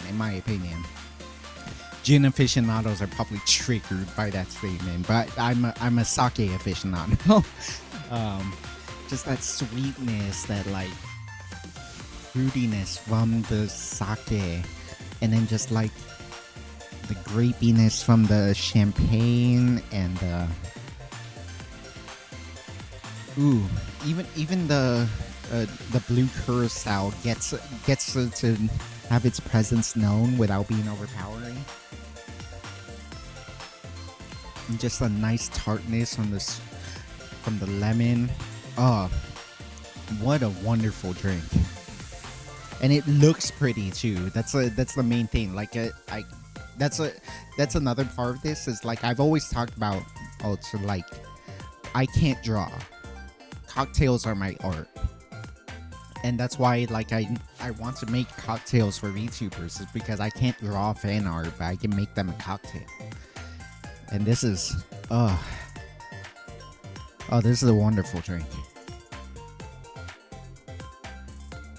Admittedly, I don't get to watch a lot of Clara. She does a lot of karaoke, and that's nice to just lurk in, just like any karaoke stream, just like, corporate VTubers are so talented, man.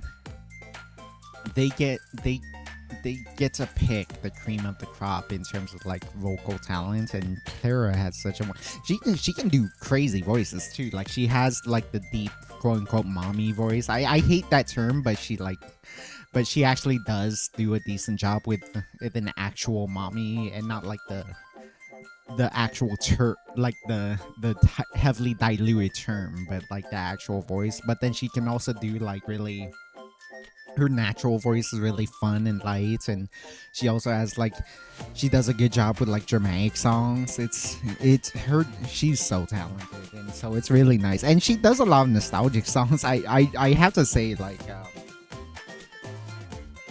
it was hella funny. She did like a really like ballroom, really like, you know, with her mommy voice, like really like sensuous and refined version of My Shiny Teeth and Me from Fairly Odd Parents. It was very bizarre to sing it in that tone, but it was really good. Because I have a lot of nostalgia for Fairly Odd Parents. I unfortunately don't really watch her gaming streams that much like just most VTubers. I just barely watch VTubers in general lately.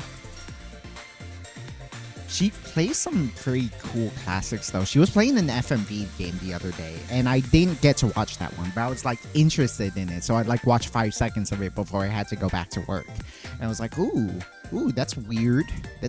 Like people still play FMV games, so I'm like kind of interested in that because like a channel I follow outside Xbox, they have like 3 videos about it's FMV games, and they're like FMV is such a weird thing, and you can tell they have some reference for it in a weird sort of like nostalgic over something they didn't like kind of way, if you know what I'm saying. Like they clearly think FMV games are cringy and weird, but also they like appreciate like that it was a quirk of that time, like in the 90s, having those FMV games. I realize I haven't responded to chat for a while. Oh, dude, do you appreciate this? A friend of mine brought it about Centauri Toki to MagFest. That goes on so smooth. Oh man, I do love me some Japanese whiskey. I still have some Hibiki that I save for special occasions. We break it out just like 4 times a year at most. Where is my Toki? Give me a sec.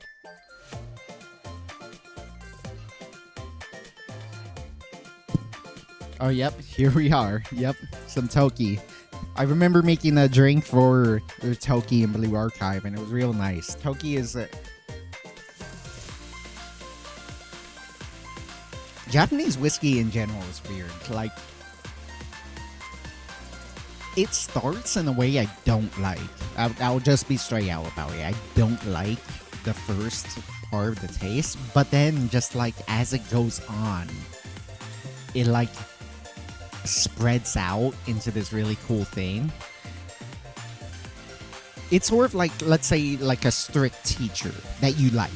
A strict teacher that you like. It's like, okay, he's kind of hard. He's kind of hard-ass and unlikable at the start. But then you realize the reason for that. It's because he's trying to teach you about all these different things. And so it's like the first no is unpleasant for me, but then it spreads out into like this beautiful floral thing, this beautiful fruity thing, this beautiful baking spice thing, and it's like, it's very. Let me try another sip. Just try to note it a little further.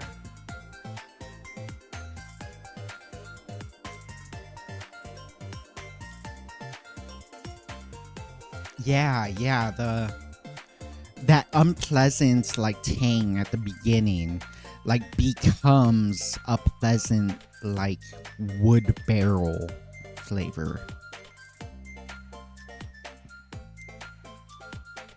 Like I have a weird relationship with Japanese whiskey because I have no idea how to mix with it.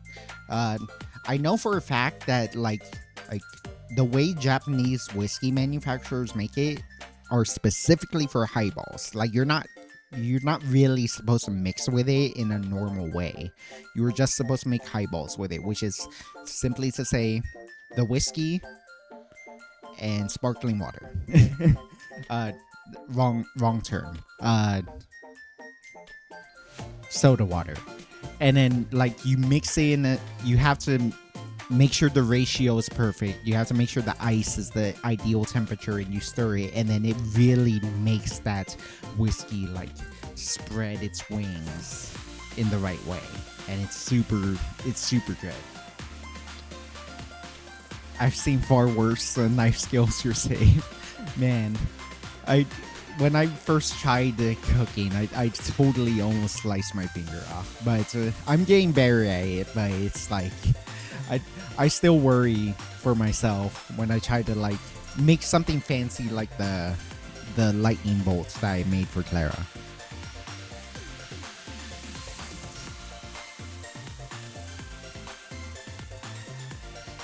I was actually joking about this with my friend while watching Shokugeki no Soma. Was like, yes, I understand it's an anime. They exaggerate a lot of things.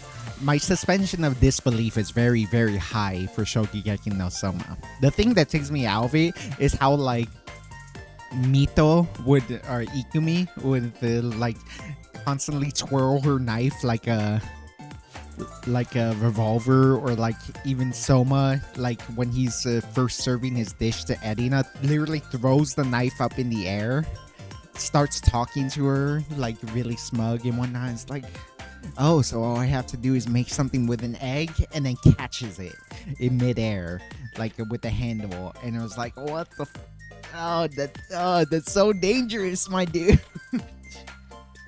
I'm okay with the idea of like exaggerating a lot of the reactions, or like exaggerating the cooking process, but I'm not okay with the way they twirl knives around like they wouldn't slice your finger off. What's up, Chibity? We made the Showgirls Bombshell, the drink I made for Clara, and we were talking about Clara for a little bit. This drink is so good. It's been a while since I made this, and I forgot how much I loved it. Just because like it has sake in it. Just sake and champagne, just everything she likes, and oh my goodness, it's so good.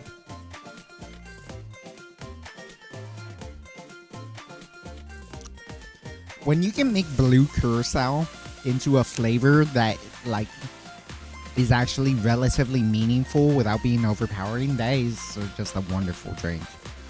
Because once again, like blue curacao should only be paint in your cocktail. Like it should only turn it blue. Like it's not particularly good curacao. But when it works, it's super nice.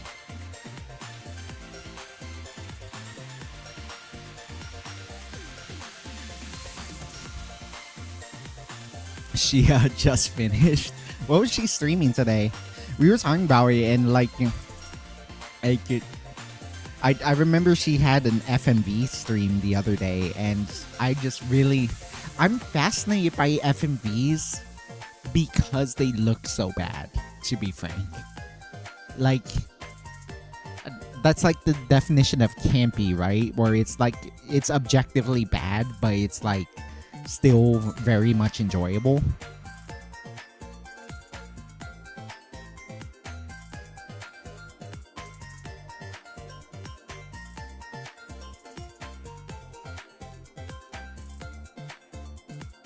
I feel a little awkward that people can tell when her stream's finished when I show up somewhere. Well, I get it. You're Clara Oshi, right? Of course you're gonna prioritize your Oshi over everyone else's streams. The fact that you choose me at all is an honor. She played The Sims 1. It only crashed twice. Is Sims famous for being buggy? I've never known that about The Sims. I know some people are like really into The Sims.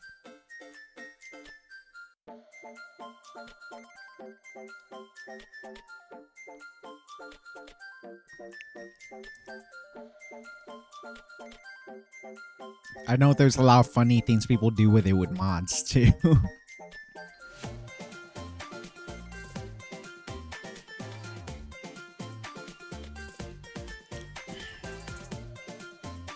Whew.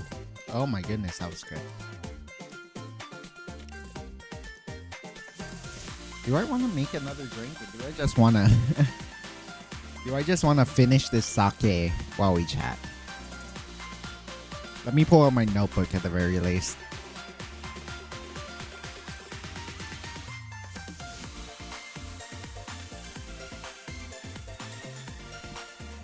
We could make the PS68, but I'm kind of worried about the I'm kind of worried about my grenadine.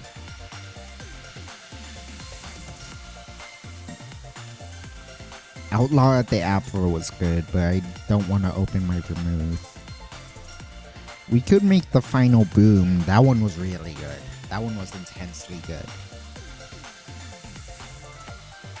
But it kind of defies the point of this channel because it's a really expensive drink to make. Because it involves it involves Isla Scotch, and it involves yellow chartreuse. A good Isla Scotch costs you like $60, and chartreuse is so rare that you can't find it in some places. What do you guys think? Do you guys want to see the final boom, the drink I made for Eleg from Nikkei, or would you rather I drink sake and just talk with you guys from there? This was the recent Steam port, so I'm not sure it got all the bugs out. Like, apparently, if you load every expansion at once, it will die at startup. Oh my god, it's so unoptimized.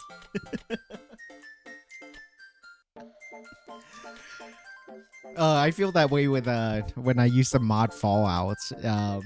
Yeah, like for a while it took forever to get some mods to work, and it just like it was so frustrating that I would crash on startup, and it was just like, what the fuck am I doing wrong? And then like even if it does start up, things are broken or don't work right, or just don't work at all, but at least it starts, and it's like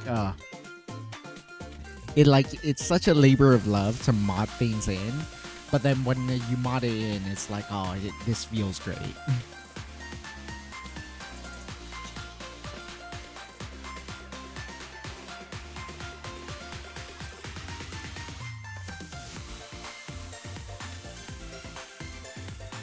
Much like what I mentioned with Made Mint, I do kind of feel bad that I don't get to watch streamers I really enjoy, like Clara as well, and like Irie, just because like being Graveyard Shift makes it so hard to watch anyone English speaking anymore.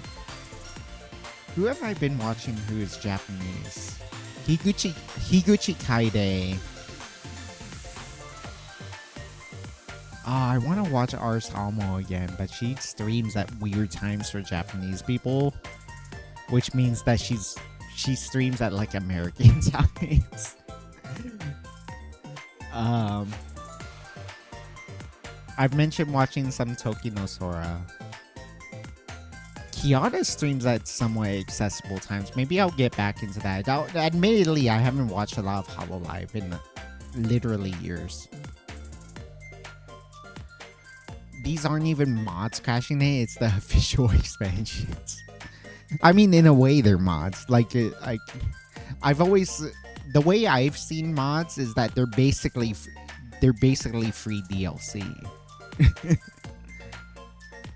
that fans like put a lot of love into. Like I swear to God, like it made me get. I was wondering. I legit like, oh, why do people mod Skyrim so much? It's so like, are they really gonna make that their only game in their life? And it turns out yes, because I played Fallout 4, what's considered the worst Fallout, and I could see myself playing that until I die, because of the fact that like you can mod it like crazy and still feel like you're not done. When I stopped playing Fallout 4, it wasn't because I felt like I was done. It was because like I felt like there's a lot more work to do, because I finally figured out the ideal setup, and it was gonna take another month.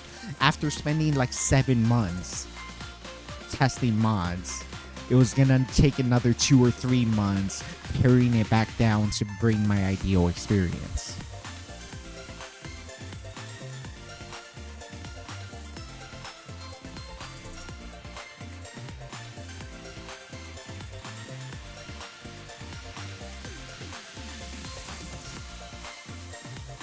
When Clara was sick for a week, I watched Dizzy Dokuro a bit. Dizzy's cool. I want to watch more Dizzy. I just, again, don't. The timings don't light up. There's so many VTubers that I know 100% that I would like them. I just don't. The schedule don't line up, and so I don't get to ever be able to do that. Her chat is really soon though, and I'm not big on that. Yeah. A huge issue I had with watching Dizzy is that I really, really don't vibe with her chat culture, and so that's tough for me. Ever since I've taken a much more passive approach as a VTuber watcher,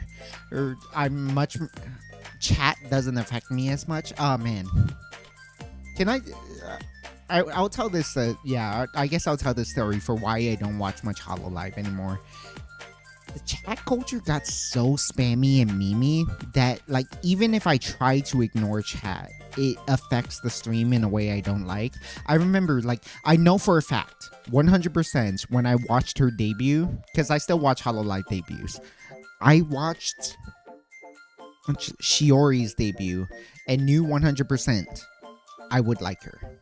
So I decided to try watching her streams, and she's going off on this story, and it's really interesting about like this weird encounter she had at a train station and like this old man, and when she talks as the old man, she like goes into a deeper voice and like to try to like role play a little bit, and then just the entire chat, and I wasn't watching chat, but then she was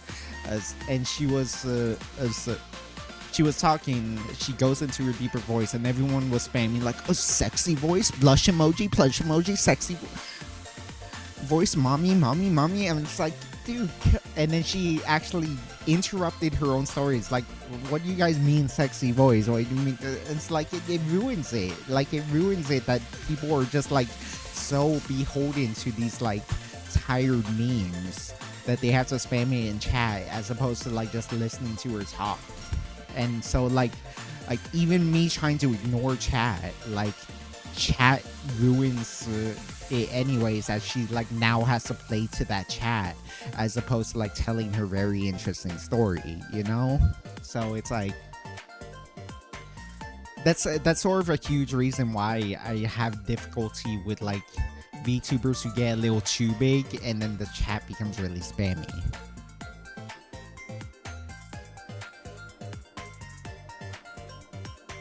I want to be more known as being helpful or funny, but not in a mean way. Yeah. I've had trouble with that, to be honest. I remember wanting to bully Pomu a little bit, and then she didn't take it the right way, and I felt so bad that I felt the need to Aka Super her. I felt the need to Aka Super her just to apologize. I'm so bad at like the bully game. And so it's like, I still cringe at myself to this day because I sort of feel like if I type in her chat and she recognized me, that she like, well, I mean, she graduated, but like I feel like if she ever recognized me, that she would hate it, and it's like, ugh. I mean, she wouldn't recognize this. It was a personal account, not Nonatsu Kazari, but it's still just like.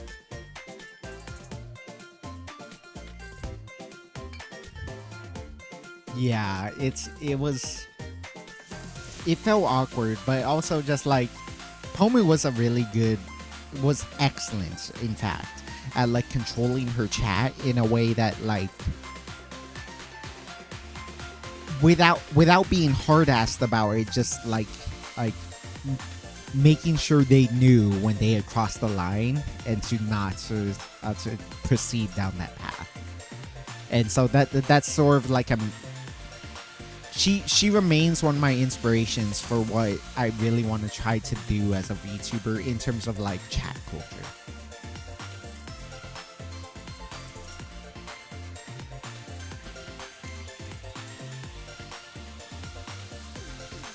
In terms of like Face Connect talents, yeah, I really want to watch more Dizzy. She's like the one VTuber I'm okay with like the whole breaking immersion thing, because she talked about her history as a VTuber manager, and so it's like it is insightful. It really is insightful. I still disagree with her on some things, but she obviously has experience. She has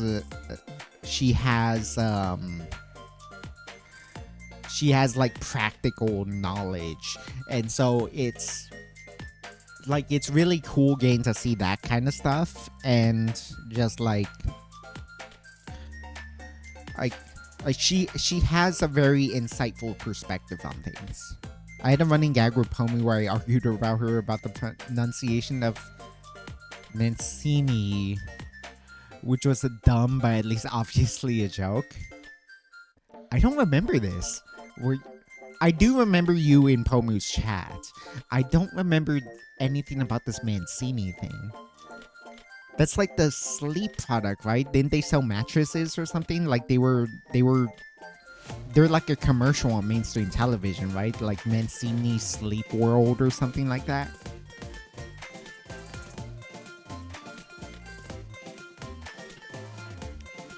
God, I miss Pomu. Oh my lord, I miss Pomu.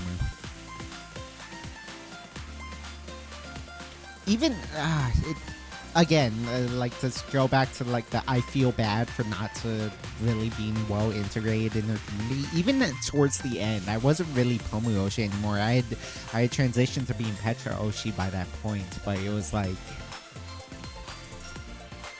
no matter what happens, and it might be a long time, or it might be a long time before this ever changes, if it ever changes, that Pomu will eternally be my favorite VTuber of all time. Like, I have doubts that I will ever enjoy and love a VTuber more than I ever loved Pomu. Even if I have a different Oshi, like I will. I guess it's like your first love. She was my first Oshi. She was the first VTuber that helped me understand what an Oshi was. That I actually felt that need to push.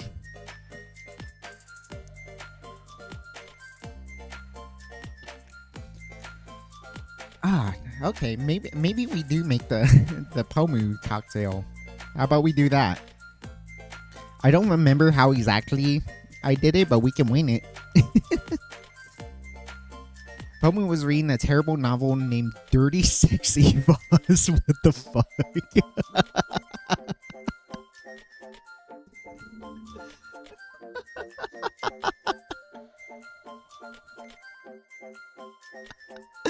I'm sorry. I don't know why that tickled me so much. It's not that funny. It's not that funny. But it's tickling me so much. Okay. Oh, breathe. Breathe, no, not to breathe. Okay.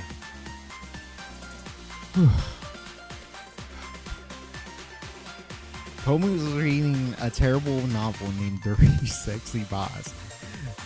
Pomu was reading a terrible novel named Dirty Sexy Boss about a rich guy named Mancini. And she said it Mancini, like fettuccine, which is correct for Italy, but in America it's Mancini. Okay, yes.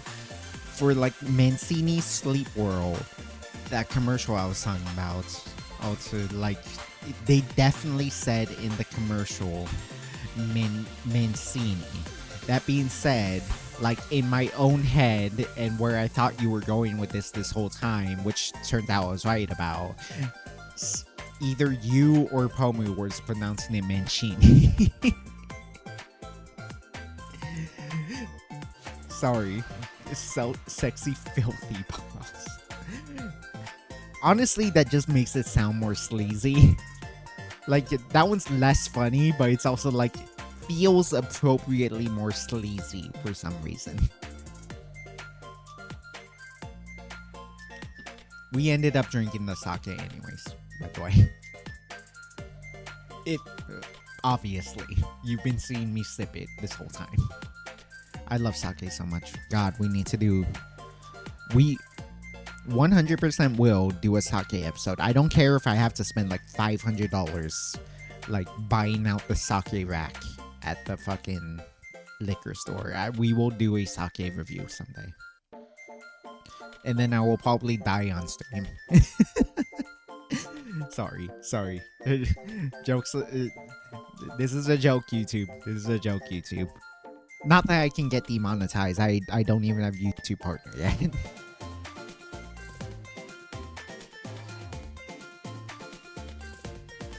There's a famous musician called Harry Mancini, which is where I know it from. He made the Pink Panther theme.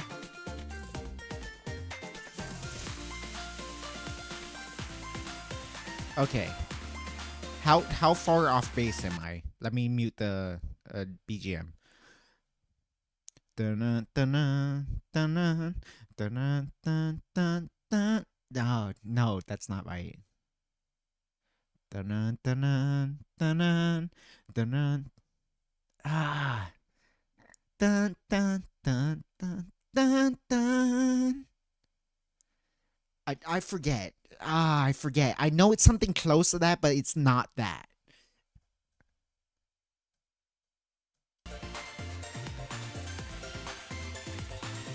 I know it's something close to that, but it's not that.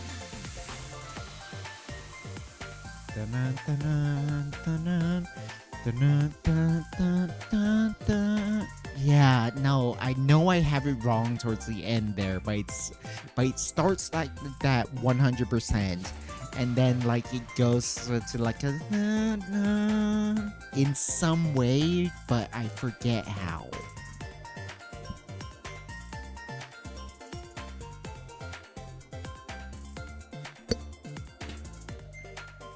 I was watching I discovered her the other day. YouTuber recommended me to her. This is why I unironically love the YouTube algorithm, by the way. Like, I actually think as long as you train your algorithm well, it does a good job at recommending things you would actually like. There was this VTuber that got recommended to me. She was doing a karaoke, and like, you know how when you scroll over a video, any video, doesn't have to be a live stream, just any video, it starts auto playing it, and so it's like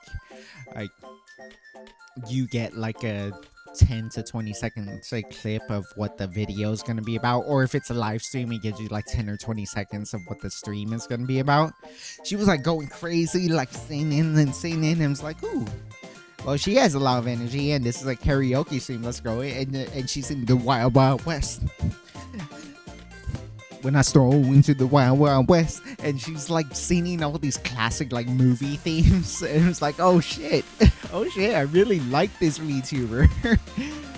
Oh shit, I forget her name. She only had like 200. I mean, it's great actually to have 200 viewers, given that I only have like 2. But like, yeah, she's not like Hololive famous, for instance. But it's like she was singing like random Annie songs, and also like mid 2000, not mid 2000s, early 2000 songs. And then after singing the Wild Wild Old West song, she was talking about like, oh man, and yeah, this was a Will Smith song. And did you know that he turned down Matrix to watch? He turned down Matrix to do Wild Wild West because he thought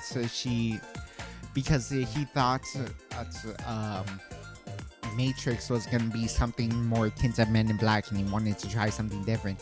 And then like, oh, everyone talks about how, oh, that was one of his biggest failures of all time. But like, I really like Wild Wild West because it was so silly and campy, and I miss the era where we could have all these campy movies compared to nowadays where everything's so serious. And like, it was okay not to be so serious with like Legally Blonde and whatnot. And in a weird way, I agree with her, especially as an older person. Just like, I've always felt this way about anime, but it's also like, especially nowadays, like I feel like I just like comfier anime. I can never watch a super serious anime. I feel uncomfortable just because it's like, I watch anime to avoid these serious scenarios. You know what I mean? And so it's like, I just want to feel good about life. And so it's like, all these serious, sad, tragic, or serious anime don't really kite for me. I like these really nice things. She's indie, by the way, Chibity.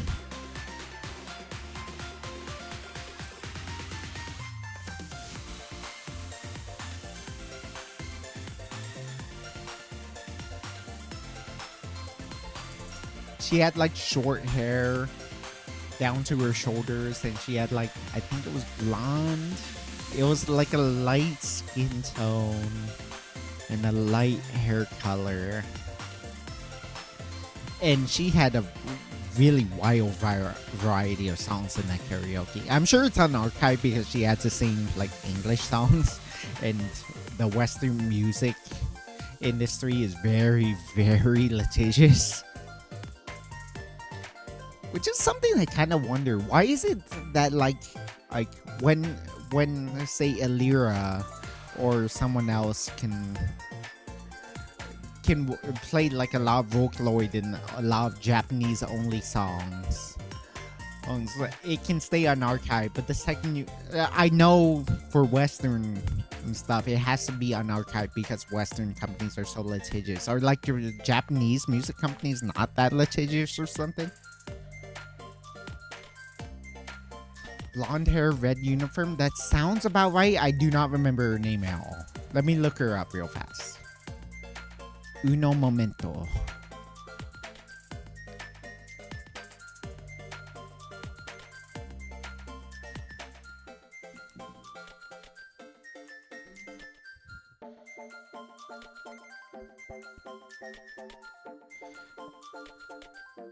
Is Lumen worth buying? Lumen 3-month review. Don't buy a streamer until you use this. I assume this is not the Lumen. Lumen VTuber. Lumi channel face connect. That's not it either.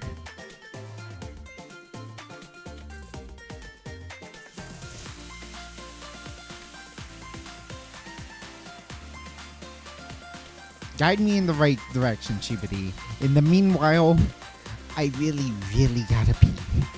Give me a sec. Give me more information so I can look her up.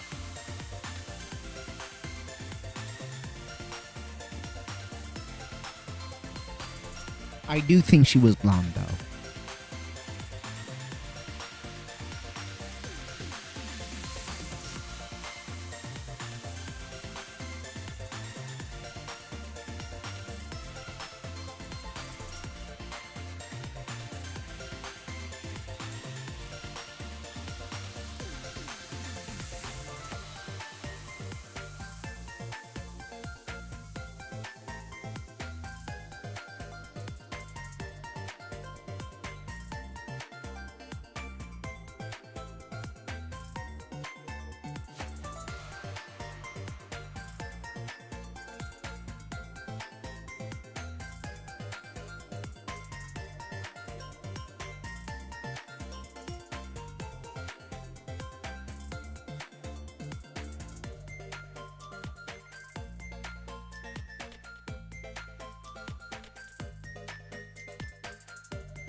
I'm back. Lumin Skiboshi. Okay, give me a sec.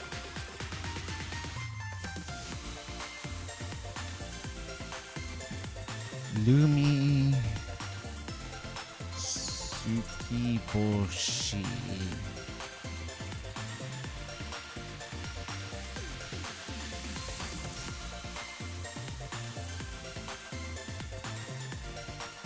This looks right. Give me a sec.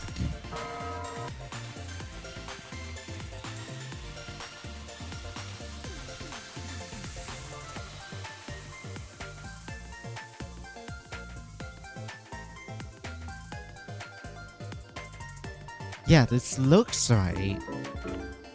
Let me just make sure.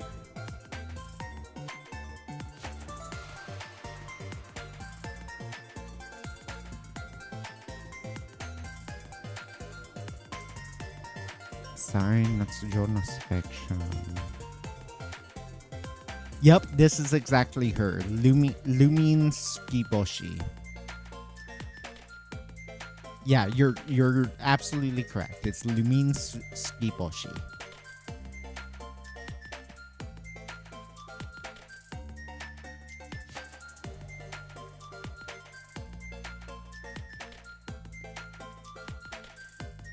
Yeah, she's fun. She had a really fun energy. I'm not sure I would. It's the same. It's the same kind of energy I had with, like, say, Ollie. What is her name? The zombie girl from Hololive. Kureiji Ali. Kureiji Ali. So I knew 100% sure that Ali Kureiji would be a good streamer. However, I tend not to like high energy streamers like her. So I knew for a fact she would be popular with people, just not for me. That's the similar vibe I get with Lumine. That being said, now looking at her channel, she does a lot of karaoke streams, and therefore I'm fine with it. Because, like, I often listen to karaoke streams and completely lurk.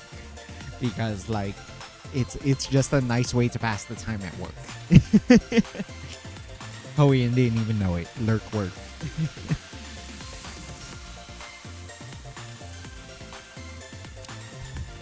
But yeah, she has a fun voice, and she does unique songs, like not the typical any songs that almost everyone does as in their VTuber karaoke's. I can't wait till I'm more confident in my voice, because I guarantee you I'm gonna sing songs that no one else has ever done. I'm gonna sing so much 80s and 90s rock. Oh my god. Another reason why I'm so sad that I'm not a Shiori fan from Hololive is because in one of her first karaoke, she sang fucking Prayer of the Refugee, and I am such a Rise Against fan. Oh my god, my entire teenage life was Rise Against. And maybe it's cringy now because it's like they were very clearly political, and they were very clearly like just like you know, they were very clearly edgy teenager oriented, but god, their music was so good. Their music was so good. And then like Shiori saying Prayer of the Refugee, and it was just, oh my god, her voice is incredible. That song is so good because it's Rise Against. Oh my god. Like, oh my god.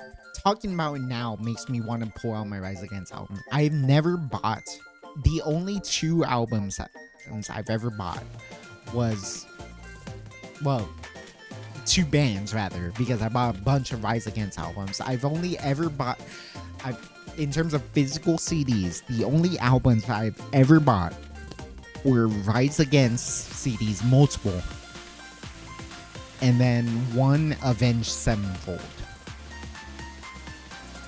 I was really into Avenged Sevenfold as well. And oh man, just the fact that someone remembers Rise Against, let alone played it in a karaoke, was great. Oh my gosh. I'm so tempted right now to just convert this into a karaoke stream because I'm drunk enough to not care that I'm bad at singing, but also, like, unfortunately, like, I have family sleeping upstairs. I can't bother that. So, I genuinely want to do a drunk karaoke stream. It has to be drunk because, like, if I'm sober, I will never be able to have the confidence to sing. But if I'm drunk enough to not care, then I can unarchive it later. But my drunk mind will let me do it. But unfortunately, I have like family upstairs, so like I literally can't belt out like there's no stopping me once I get going. Put a can in my hand, man, I'm wide ass open. Like I can't full on sing the way I want to, just because I know like my entire family's sleeping right now and they would be very pissed off at me if I'm just belting songs at midnight, at past midnight. They're probably already pissed at me because like my brother texts me in the middle of the streams all the time. He's like, no, Natsu, you're being too loud. No, Natsu, please. I'm trying to sleep. No, Natsu, I have to wake up at 7 a.m. for my work. It's like, I understand. My brother is an awesome person, by the way. He actually does good work for like both his community and for his job, and he has a very high paying job and he has a very nice car. And so it's like I know I should respect my brother. So I really don't want to bother him because I have a ton of respect for my brother. But also I want to sing so bad.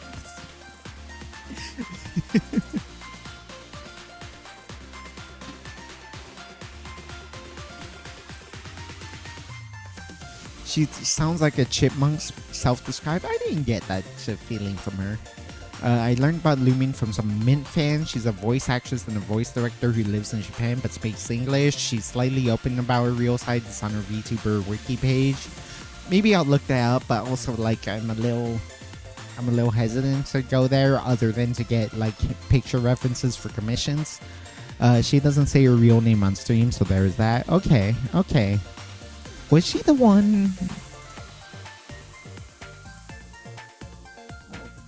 Was she the one you mentioned that sung for Nikke? If not, then I'll probably look it up. But if she was the one who sung for Nikke, then maybe yeah.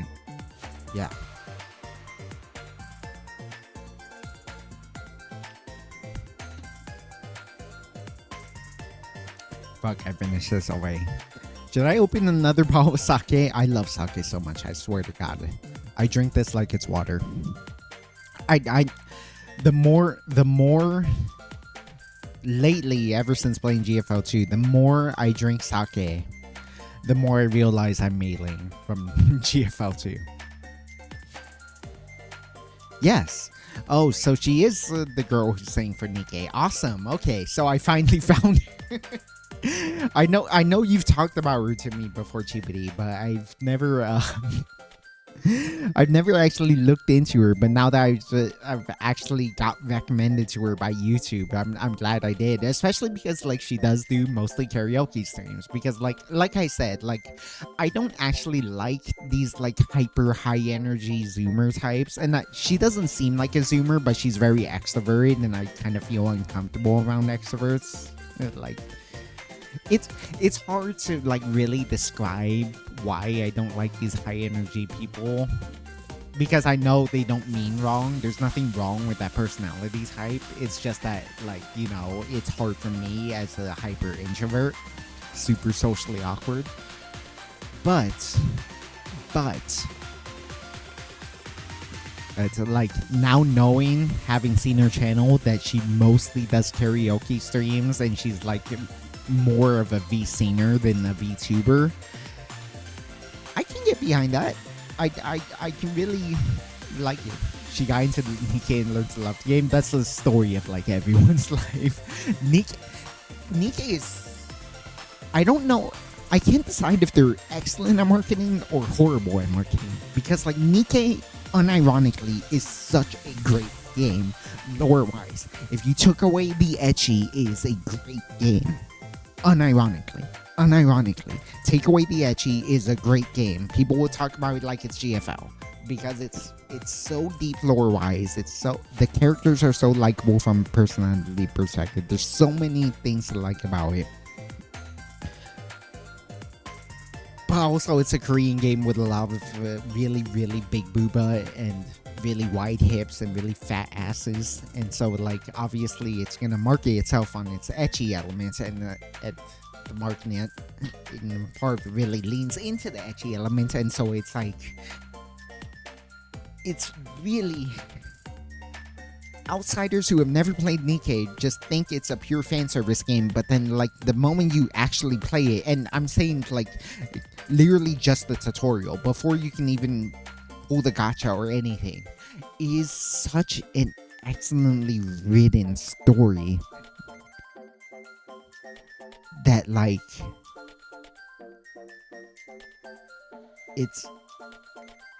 it's a huge game for a reason. Like people love it. Like it's people, literally anyone who plays the game understands that it's a good story. Literally everyone who gets baited by it by the fan service realizes it's a good story.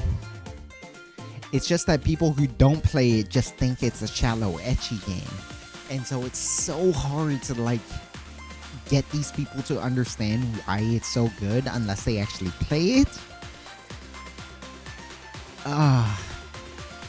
And no, I'm a fucking shallow as fuck person.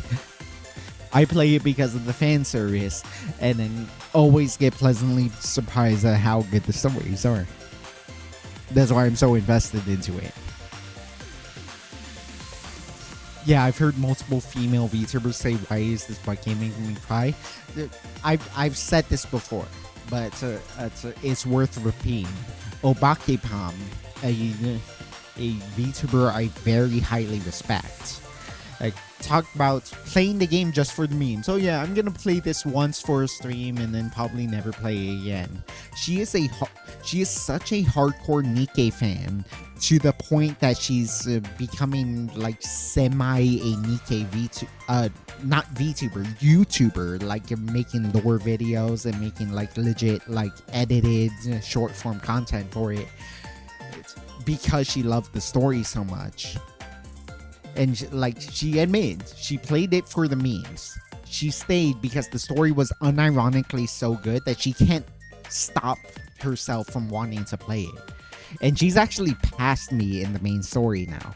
For a while, I actually didn't want to watch her because she wasn't that far into the story.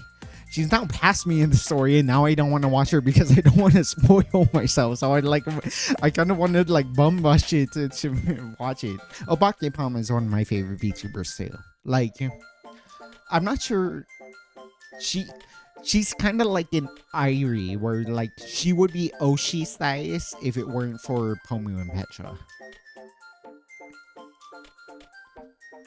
That's the same way with Bonnie Barkswell. I remember you telling me about that during the Cinderella stream. And Lumen too.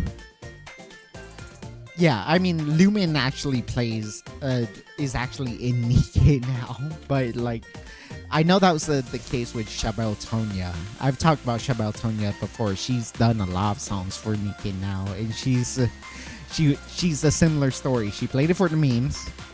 Ended up loving the game.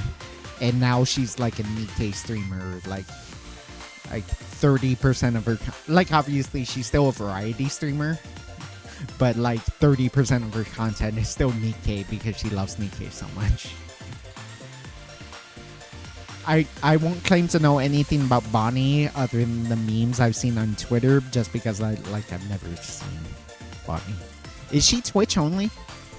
That might explain it, because I genuinely just don't like Twitch, if I'm gonna be honest. Ow. Ooh. So I'm starting to drink the not champagne, what is it called again? The Cremant. I'm starting to drink the Cremant, but I like hit it against my teeth. And that hurt a lot. Oh, jeez. That's the same way it was with, yeah.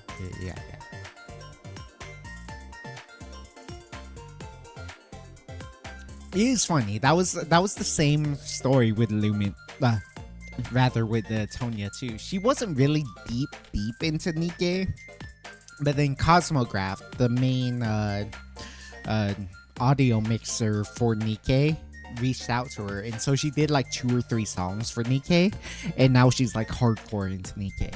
Like, that's how good the lore is for Nikke. Like, I know it's like very sexualized and very like made for the male gaze and etc etc, like very sexy designs, very like fan servicey designs, but like there's a reason why female oh, players love it too. It's like in I won't claim to know for sure, but it's like half aspirational and like half like it's just a good story. Like it doesn't matter that it's so like male oriented etchy bait. Like like it's simply if you took out the etchy, an excellent story, and then on top of that there's sexy waifus, and even women can appreciate sexy waifus.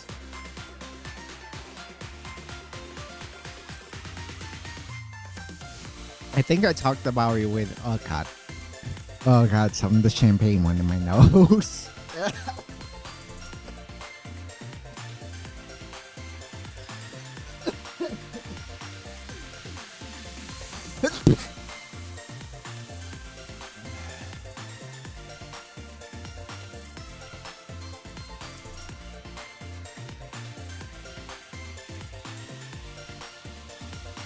I think Bonnie is mainly YouTube, but she's British, so her times are weird. Oh, interesting.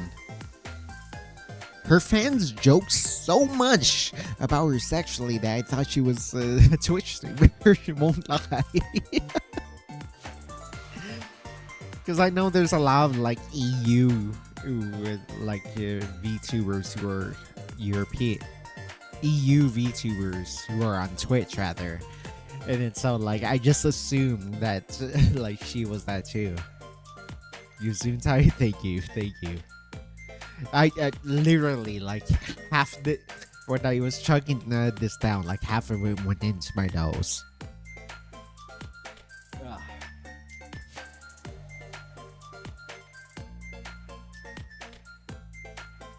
It happened again.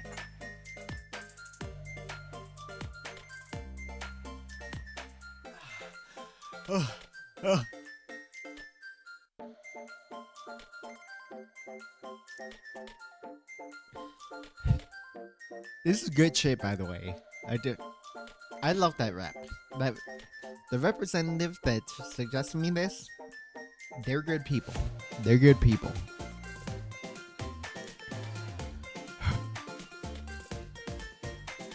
They yeah. The shop I go to, there's this guy. He's like an older gentleman. I imagine he's at least 50 years old. But like every time he recommends me something, it's very good. And this is the best champagne. Well, it's not champagne, but this is the best sparkling wine I've ever had in my life.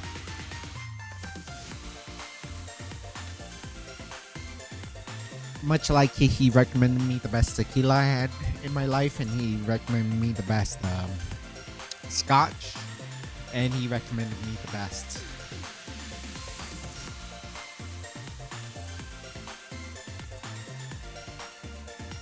No, I think that's it. But like, he's very pleasant to talk to. I forgot. I should probably tell the story about my horizontal jet. She's with Globy, some mainly Euro company. I was kind of wondering about that because I remember Globy was is like a VTuber agency that was like had a handful of pretty good VTubers, but I didn't really understand how popular they were. Isn't what's her name? Kitty Kilovolts part of that group? Let me know. Let me know. I'm pretty sure Kilovolts is part of that, and wasn't Pippa. So there was a really funny stream lately about like Pippa from Globy and then Pippa from Face Connect collabing together because Pippa from Globy was about to graduate. So like Pippa, it's complicated. I don't generally like Pippa's chat, but I like Pippa, and so that's another like weird popular VTuber I wish I could support but don't kind of story. But it's sort of like I remember she really Pippa, the Face Connect Pippa, followed the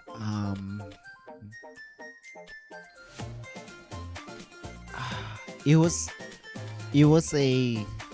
They were the twins from.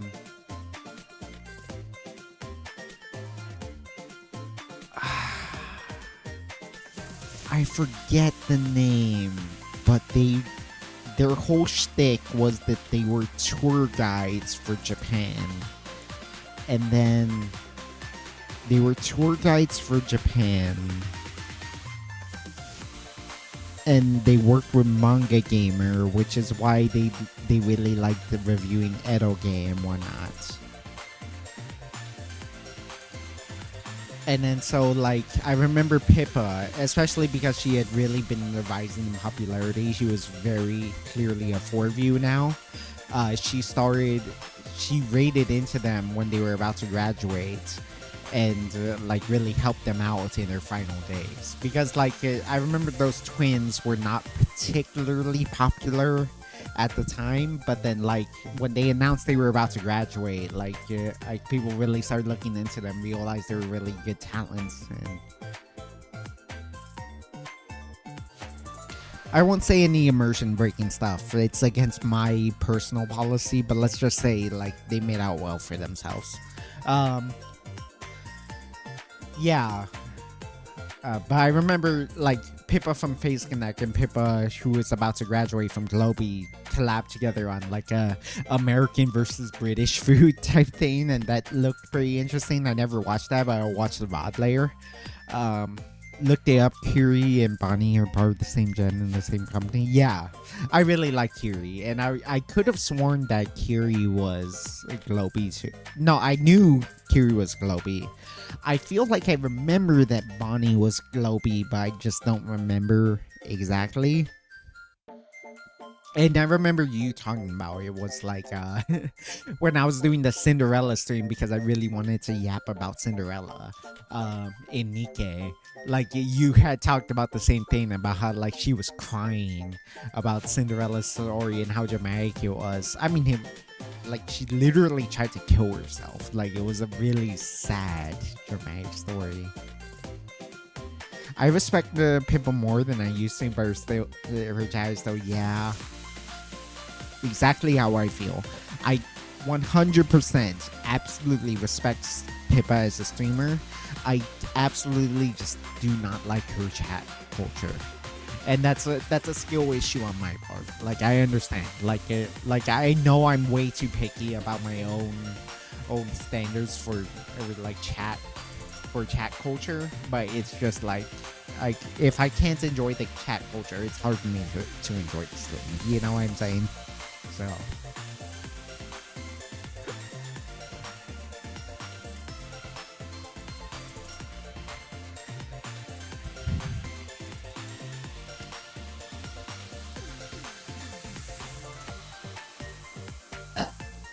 Use me.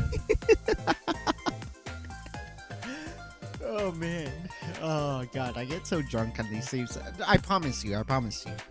The same thing would have happened if I didn't stream. Don't worry about it. Like this isn't just for the content. Like it was a habit of mine to like go to every time it was like called my Saturday, which is every Monday because I work Wednesday through Sunday.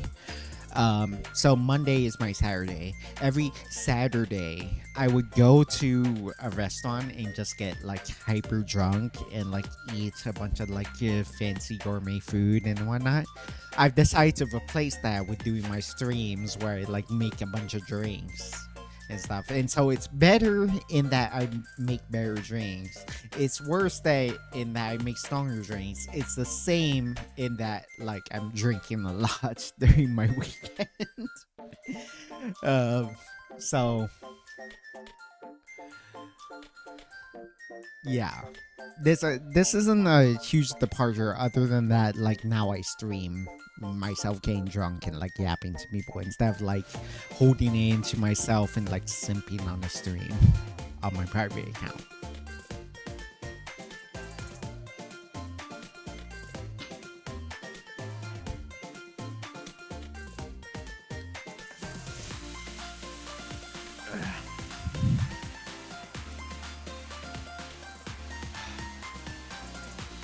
In terms of like So yeah, like I've mentioned earlier in this stream, I watch a lot more like it's a push and pull really, because it's like when I used to work a normal schedule, I started watching YouTubers way more than watch anime. And I felt like I was falling behind because of that, because every VTuber knows about every anime for some reason. And then now that I'm graveyard shift, I watch a lot of anime now because I can't watch a lot of English VTubers. But then it feels like I'm falling behind on VTuber culture because I watch a lot of anime, and so it's like it's hard to balance. I did come into the stream wanting the in-between segments between like what's gonna make it into the YouTube video about, not that I've made a YouTube video. Honestly, if someone in chat knows how to edit YouTube videos, I will hire you.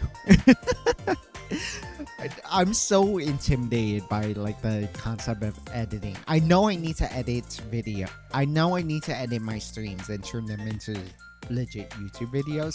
I'm just so intimidated that it's just like I don't want to do it, but it's just like I know that's what I need to do to grow, but it's just like I'm so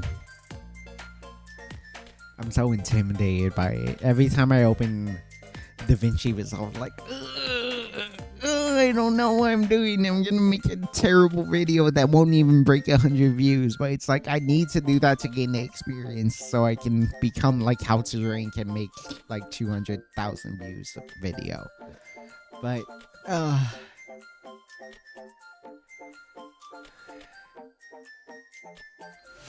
what even was I talking about?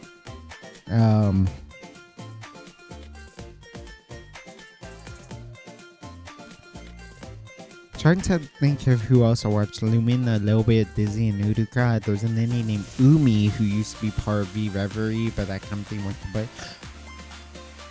V Reverie went kaput? I do remember there was a card gamer who I like half liked. The reason I say half liked is because she likes Vanguard, which is my least favorite card game of all time. Well, no. Second least favorite of all time. I tried Yu-Gi-Oh! And that became my least favorite of all time. But like I know she didn't really like Magic, and Magic is my favorite card game, so I couldn't really respect that. But I respect her as a VTuber. It's just that like I, as a Magic player, I don't like that she doesn't like Magic. You know what I mean? Like it's I don't hold anything against her, but also I like Magic too much to forgive the fact that she doesn't like Magic. Anyways, V Reverie dissolved? I remember there being like, I remember at least 4 talents in there and knowing there were more.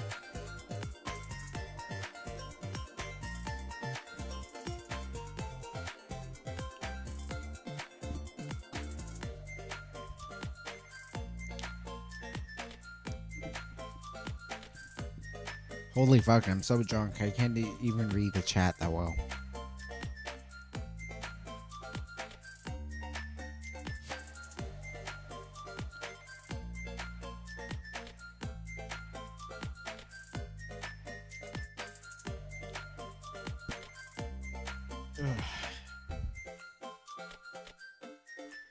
An indie named Umi. I don't remember anyone named Umi though. She hasn't been recommended to me. That being said, my personal account is a little bit different from my YouTuber account, my VTuber account. My VTuber account has a lot of like editing tutorials because like, as much as I want to be a real YouTuber, as much as I want to like do legit content as a YouTuber, I'm so lazy about actually editing just because it's like, it's intimidating. I just being honest. Like, I know I have to do it because I know like even Hazumi and like I love Hazumi to be.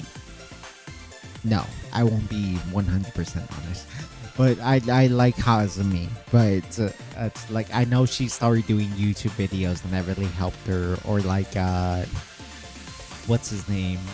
Roy Chiato. Roy Chiato is like an excellent voice actor, amateur voice actor, who started really popping off because like his voice acting strips do really well. Honestly, that's why, like, if you remember before I privated everything, I started doing some voice acting strips because I wanted to copy a Roy Chiato. But I'm not nearly as good a voice actor as Roy Chiato, so I didn't want to do that. I definitely do need to do YouTube clips of my mixology because I feel like that would help me stand out, but I'm just lazy about it. It really is just laziness because it's sort of like even if it isn't good, like as I mentioned, I want to spread my message out there, but it's like I get scared that it's not going to be good enough to post on YouTube, but I need to post on YouTube for people to see me, you know? Like, it's... I know I have to be okay with putting out some bad videos before I know I can be good enough to make good videos, because, like, that's what practice is all about. Like, you just need to do it to get better. It's just that, like, I feel bad about putting out like a bad video, you know what I mean? Umi Hyoko, pink-haired whale shark. She leaned into ecchi kind of harder. That might happen. Unironically, that might happen to me. My new model that I'm having drafted up is kind of ecchi in a way, but like I really like it. I really like where I'm going with my redesign so far. Because it has like the shoulder off and it's like a little bit revealing and whatnot, but it's like it's not just for the ecchi bait. It really does tie into my lore, but it is kind of like I will admit that some of it is a little bit of ecchi bait.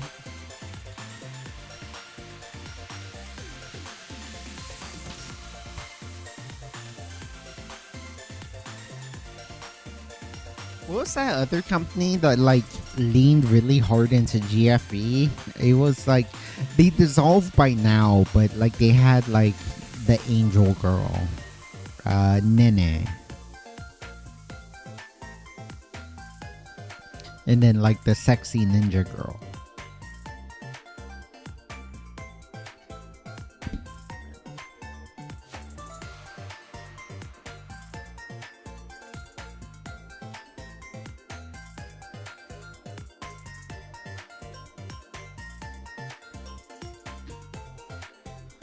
And while I'm not trying to like purely ecchi be my way into stardom, there is a part of me that like really wants to like be attractive to people too, because like as I mentioned, like a big goal of mine is to actually start cosplaying at some point. Like I said, it will be an alternate account, so it won't be on the Nonatsu Kazari Twitter account. I will make a separate account so when I start cosplaying for real, because I respect immersion as opposed to like a lot of modern VTubers these days. But like I do want to try it. Umi has talked about giving Roadhead before. She's pretty wild. Holy shit. Holy shit. Half of me wants to know more. Half of me is like, ooh, I probably shouldn't talk about that much more in YouTube.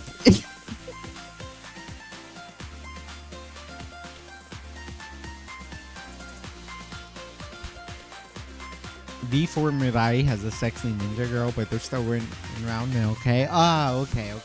Was Nene part of V? Oh shit. Was Amano was her last name, right? Or family name?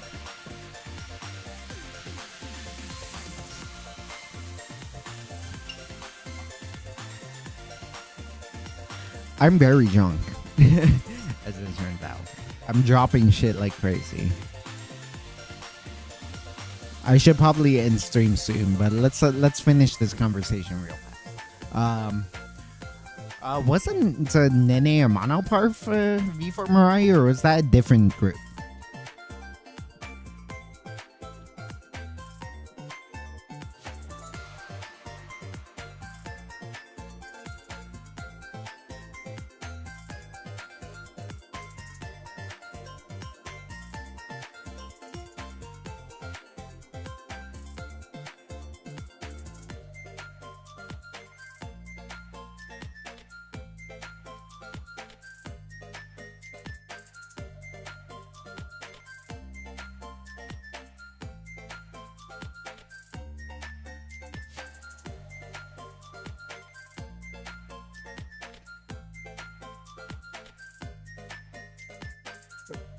They dissolved just recently. Clara's friend with Reina's son. Didn't she? Was she like blonde with like relatively big booba with and she talked about her wife a lot because she was a lesbian. Oh wait, Nene Mana Amano, she's Project Kawaii. Yeah, okay, so Project Kawaii is the one that dissolved recently, right?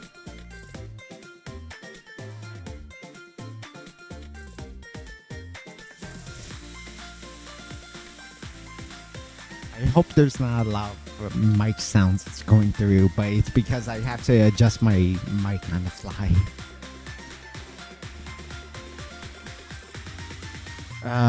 V4 has that, it's Sex and Ninja Girl. They're still going around and going okay. Oh wait, and then no, that's Project Kalori. They just dissolved recently. Clara's friends with Reina's son. Ah, okay. I think I see the context.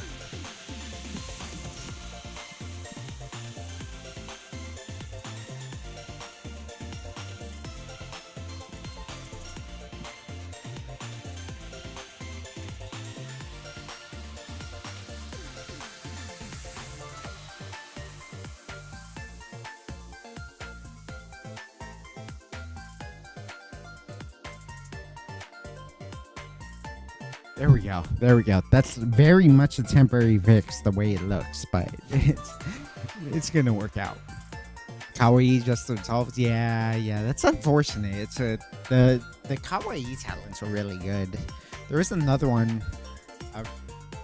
Reine's son was a pink-haired demoness that looked like Zero Two. I think I remember. Yeah. My main exposure was Nene Amino, and she was a very good streamer. She her thumbnail game was very on point. If you know me, like I do it.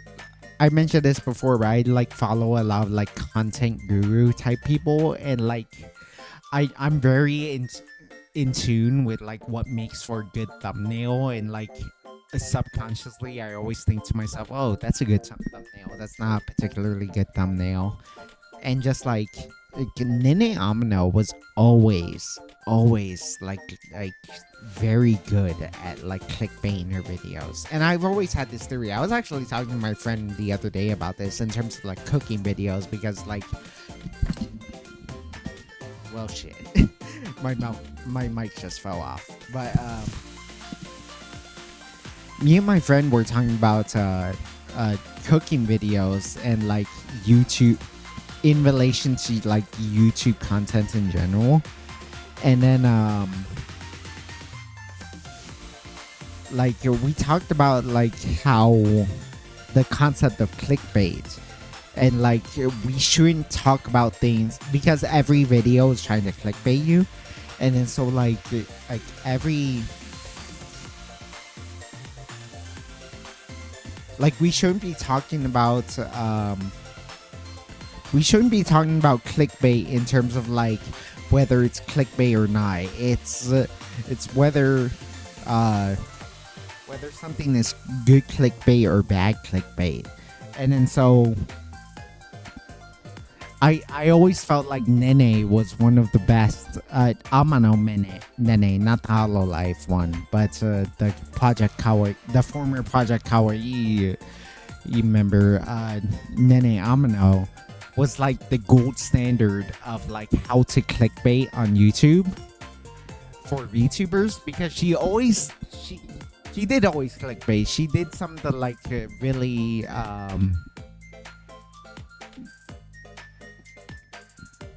sorry, I'm trying to set up my mic at the same time as talking.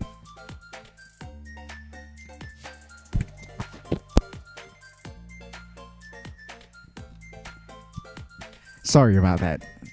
Give me a sec. I'll finish my thought in a sec.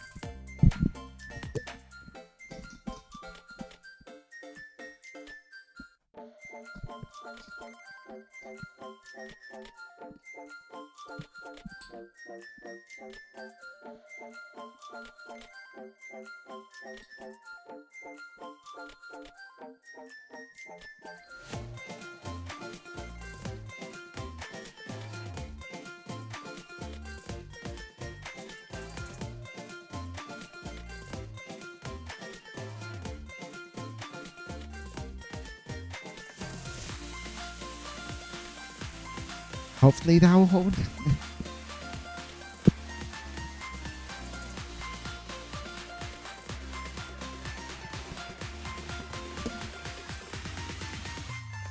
Okay, back to it. Nope. Hold up. What the? Okay.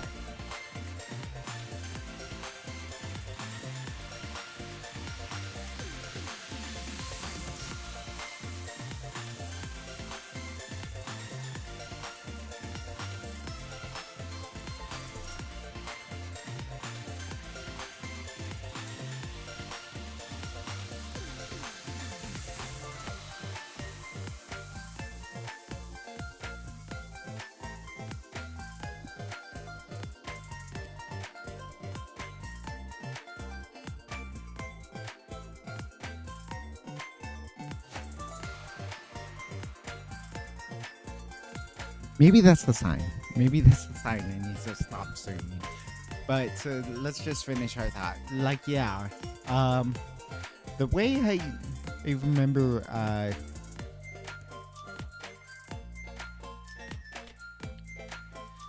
remember Nene is just like she always did like the stereotypical like YouTube clickbait type titles and thumbnails.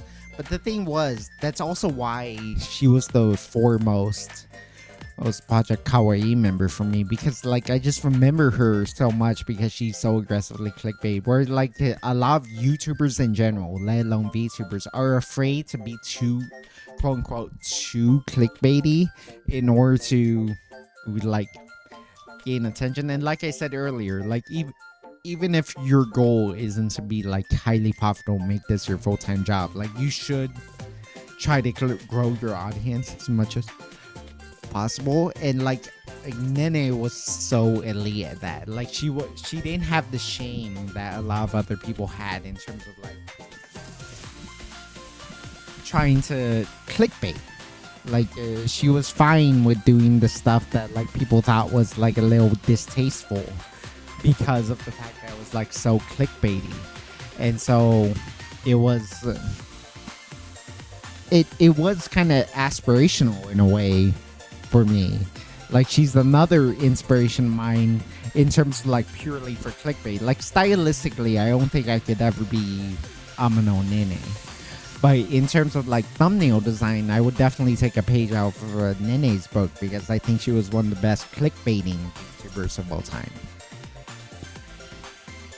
And to bring the conversation back to clickbaiting, like I think like it's a little the term clickbait, it has such a negative connotation now because of the way like people use clickbaiting in a way that like, oh yeah, you're doing something in your video that isn't at all related to what you're doing in the video. But literally every video that has ever existed on YouTube is trying to clickbait you in some way. The question is whether it's clickbait or not. It's whether it's good clickbait or bad clickbait, you know?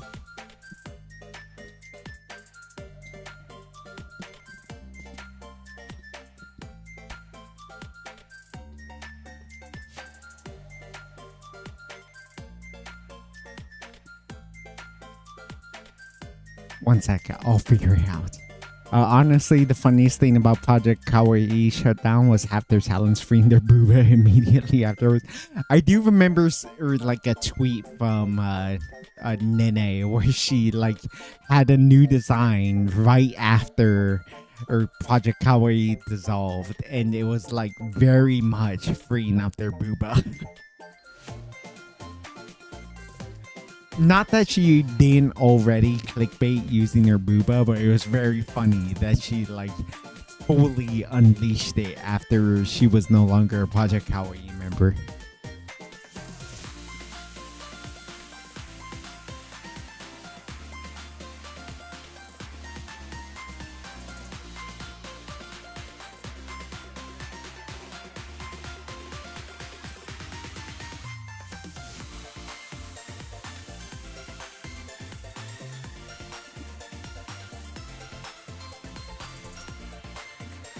Okay, well, that's something I'm gonna have to fix after. I think that's it for today. My mic is just not cooperating with me, so I'm gonna have to fix that after the stream. But it was fun being able to make all these VTuber slash gacha game related cocktails again. We might have to do this again because there's a ton that I made over the years, and I wrote down 6. There's like dozens that I think I could have made into a video. So I really want to be able to do that one day. Unfortunately for now, I think that's all I can do. 1, because I'm very drunk right now. 2, because my mic is not cooperating with me. I need to fix that. But thank you so much for watching. I appreciate you for sticking around this long, and it's hopefully that was informative. Hopefully you could see like all my practice at work for once, because my last few streams have been like teaching streams, like, oh yeah, this is how you make an old fashioned. Oh yeah, this is what even have I done lately? Oh, this is how you make a lazy cocktail. This is all the drinks from Valhalla. They've all been informative streams, but now you can see some of my skills in action, like me making some actual custom drinks for you. So hopefully that was enjoyable for you. And for next week, I don't know what I want to do yet.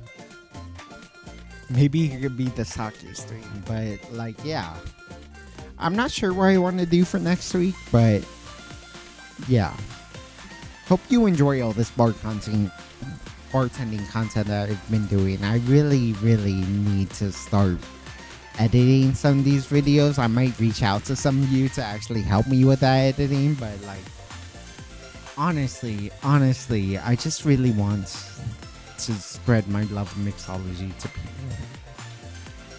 I want people to know that like good alcoholic drinks exist out there. It's not just for the sake of getting drunk. Like you really can make something that's so delicious that you really want to drink it. It's not just because it gets you buzzed and it gets you all social and whatnot. So yeah, I probably need to get something to eat too. Yeah, I'm actually like quite hungry myself, and honestly, I was thinking about going to a restaurant to eat some like fancy steak or something, but I decided to just eat some of my leftover spaghetti, which I really need to tell the story on.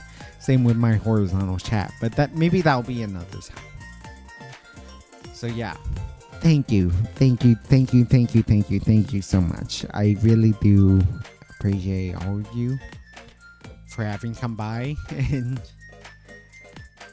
enjoying me like rambling on while I'm drinking. It's fun. It really is fun. So yeah, see you hopefully next week, but at the very least on some future Monday night. See you around.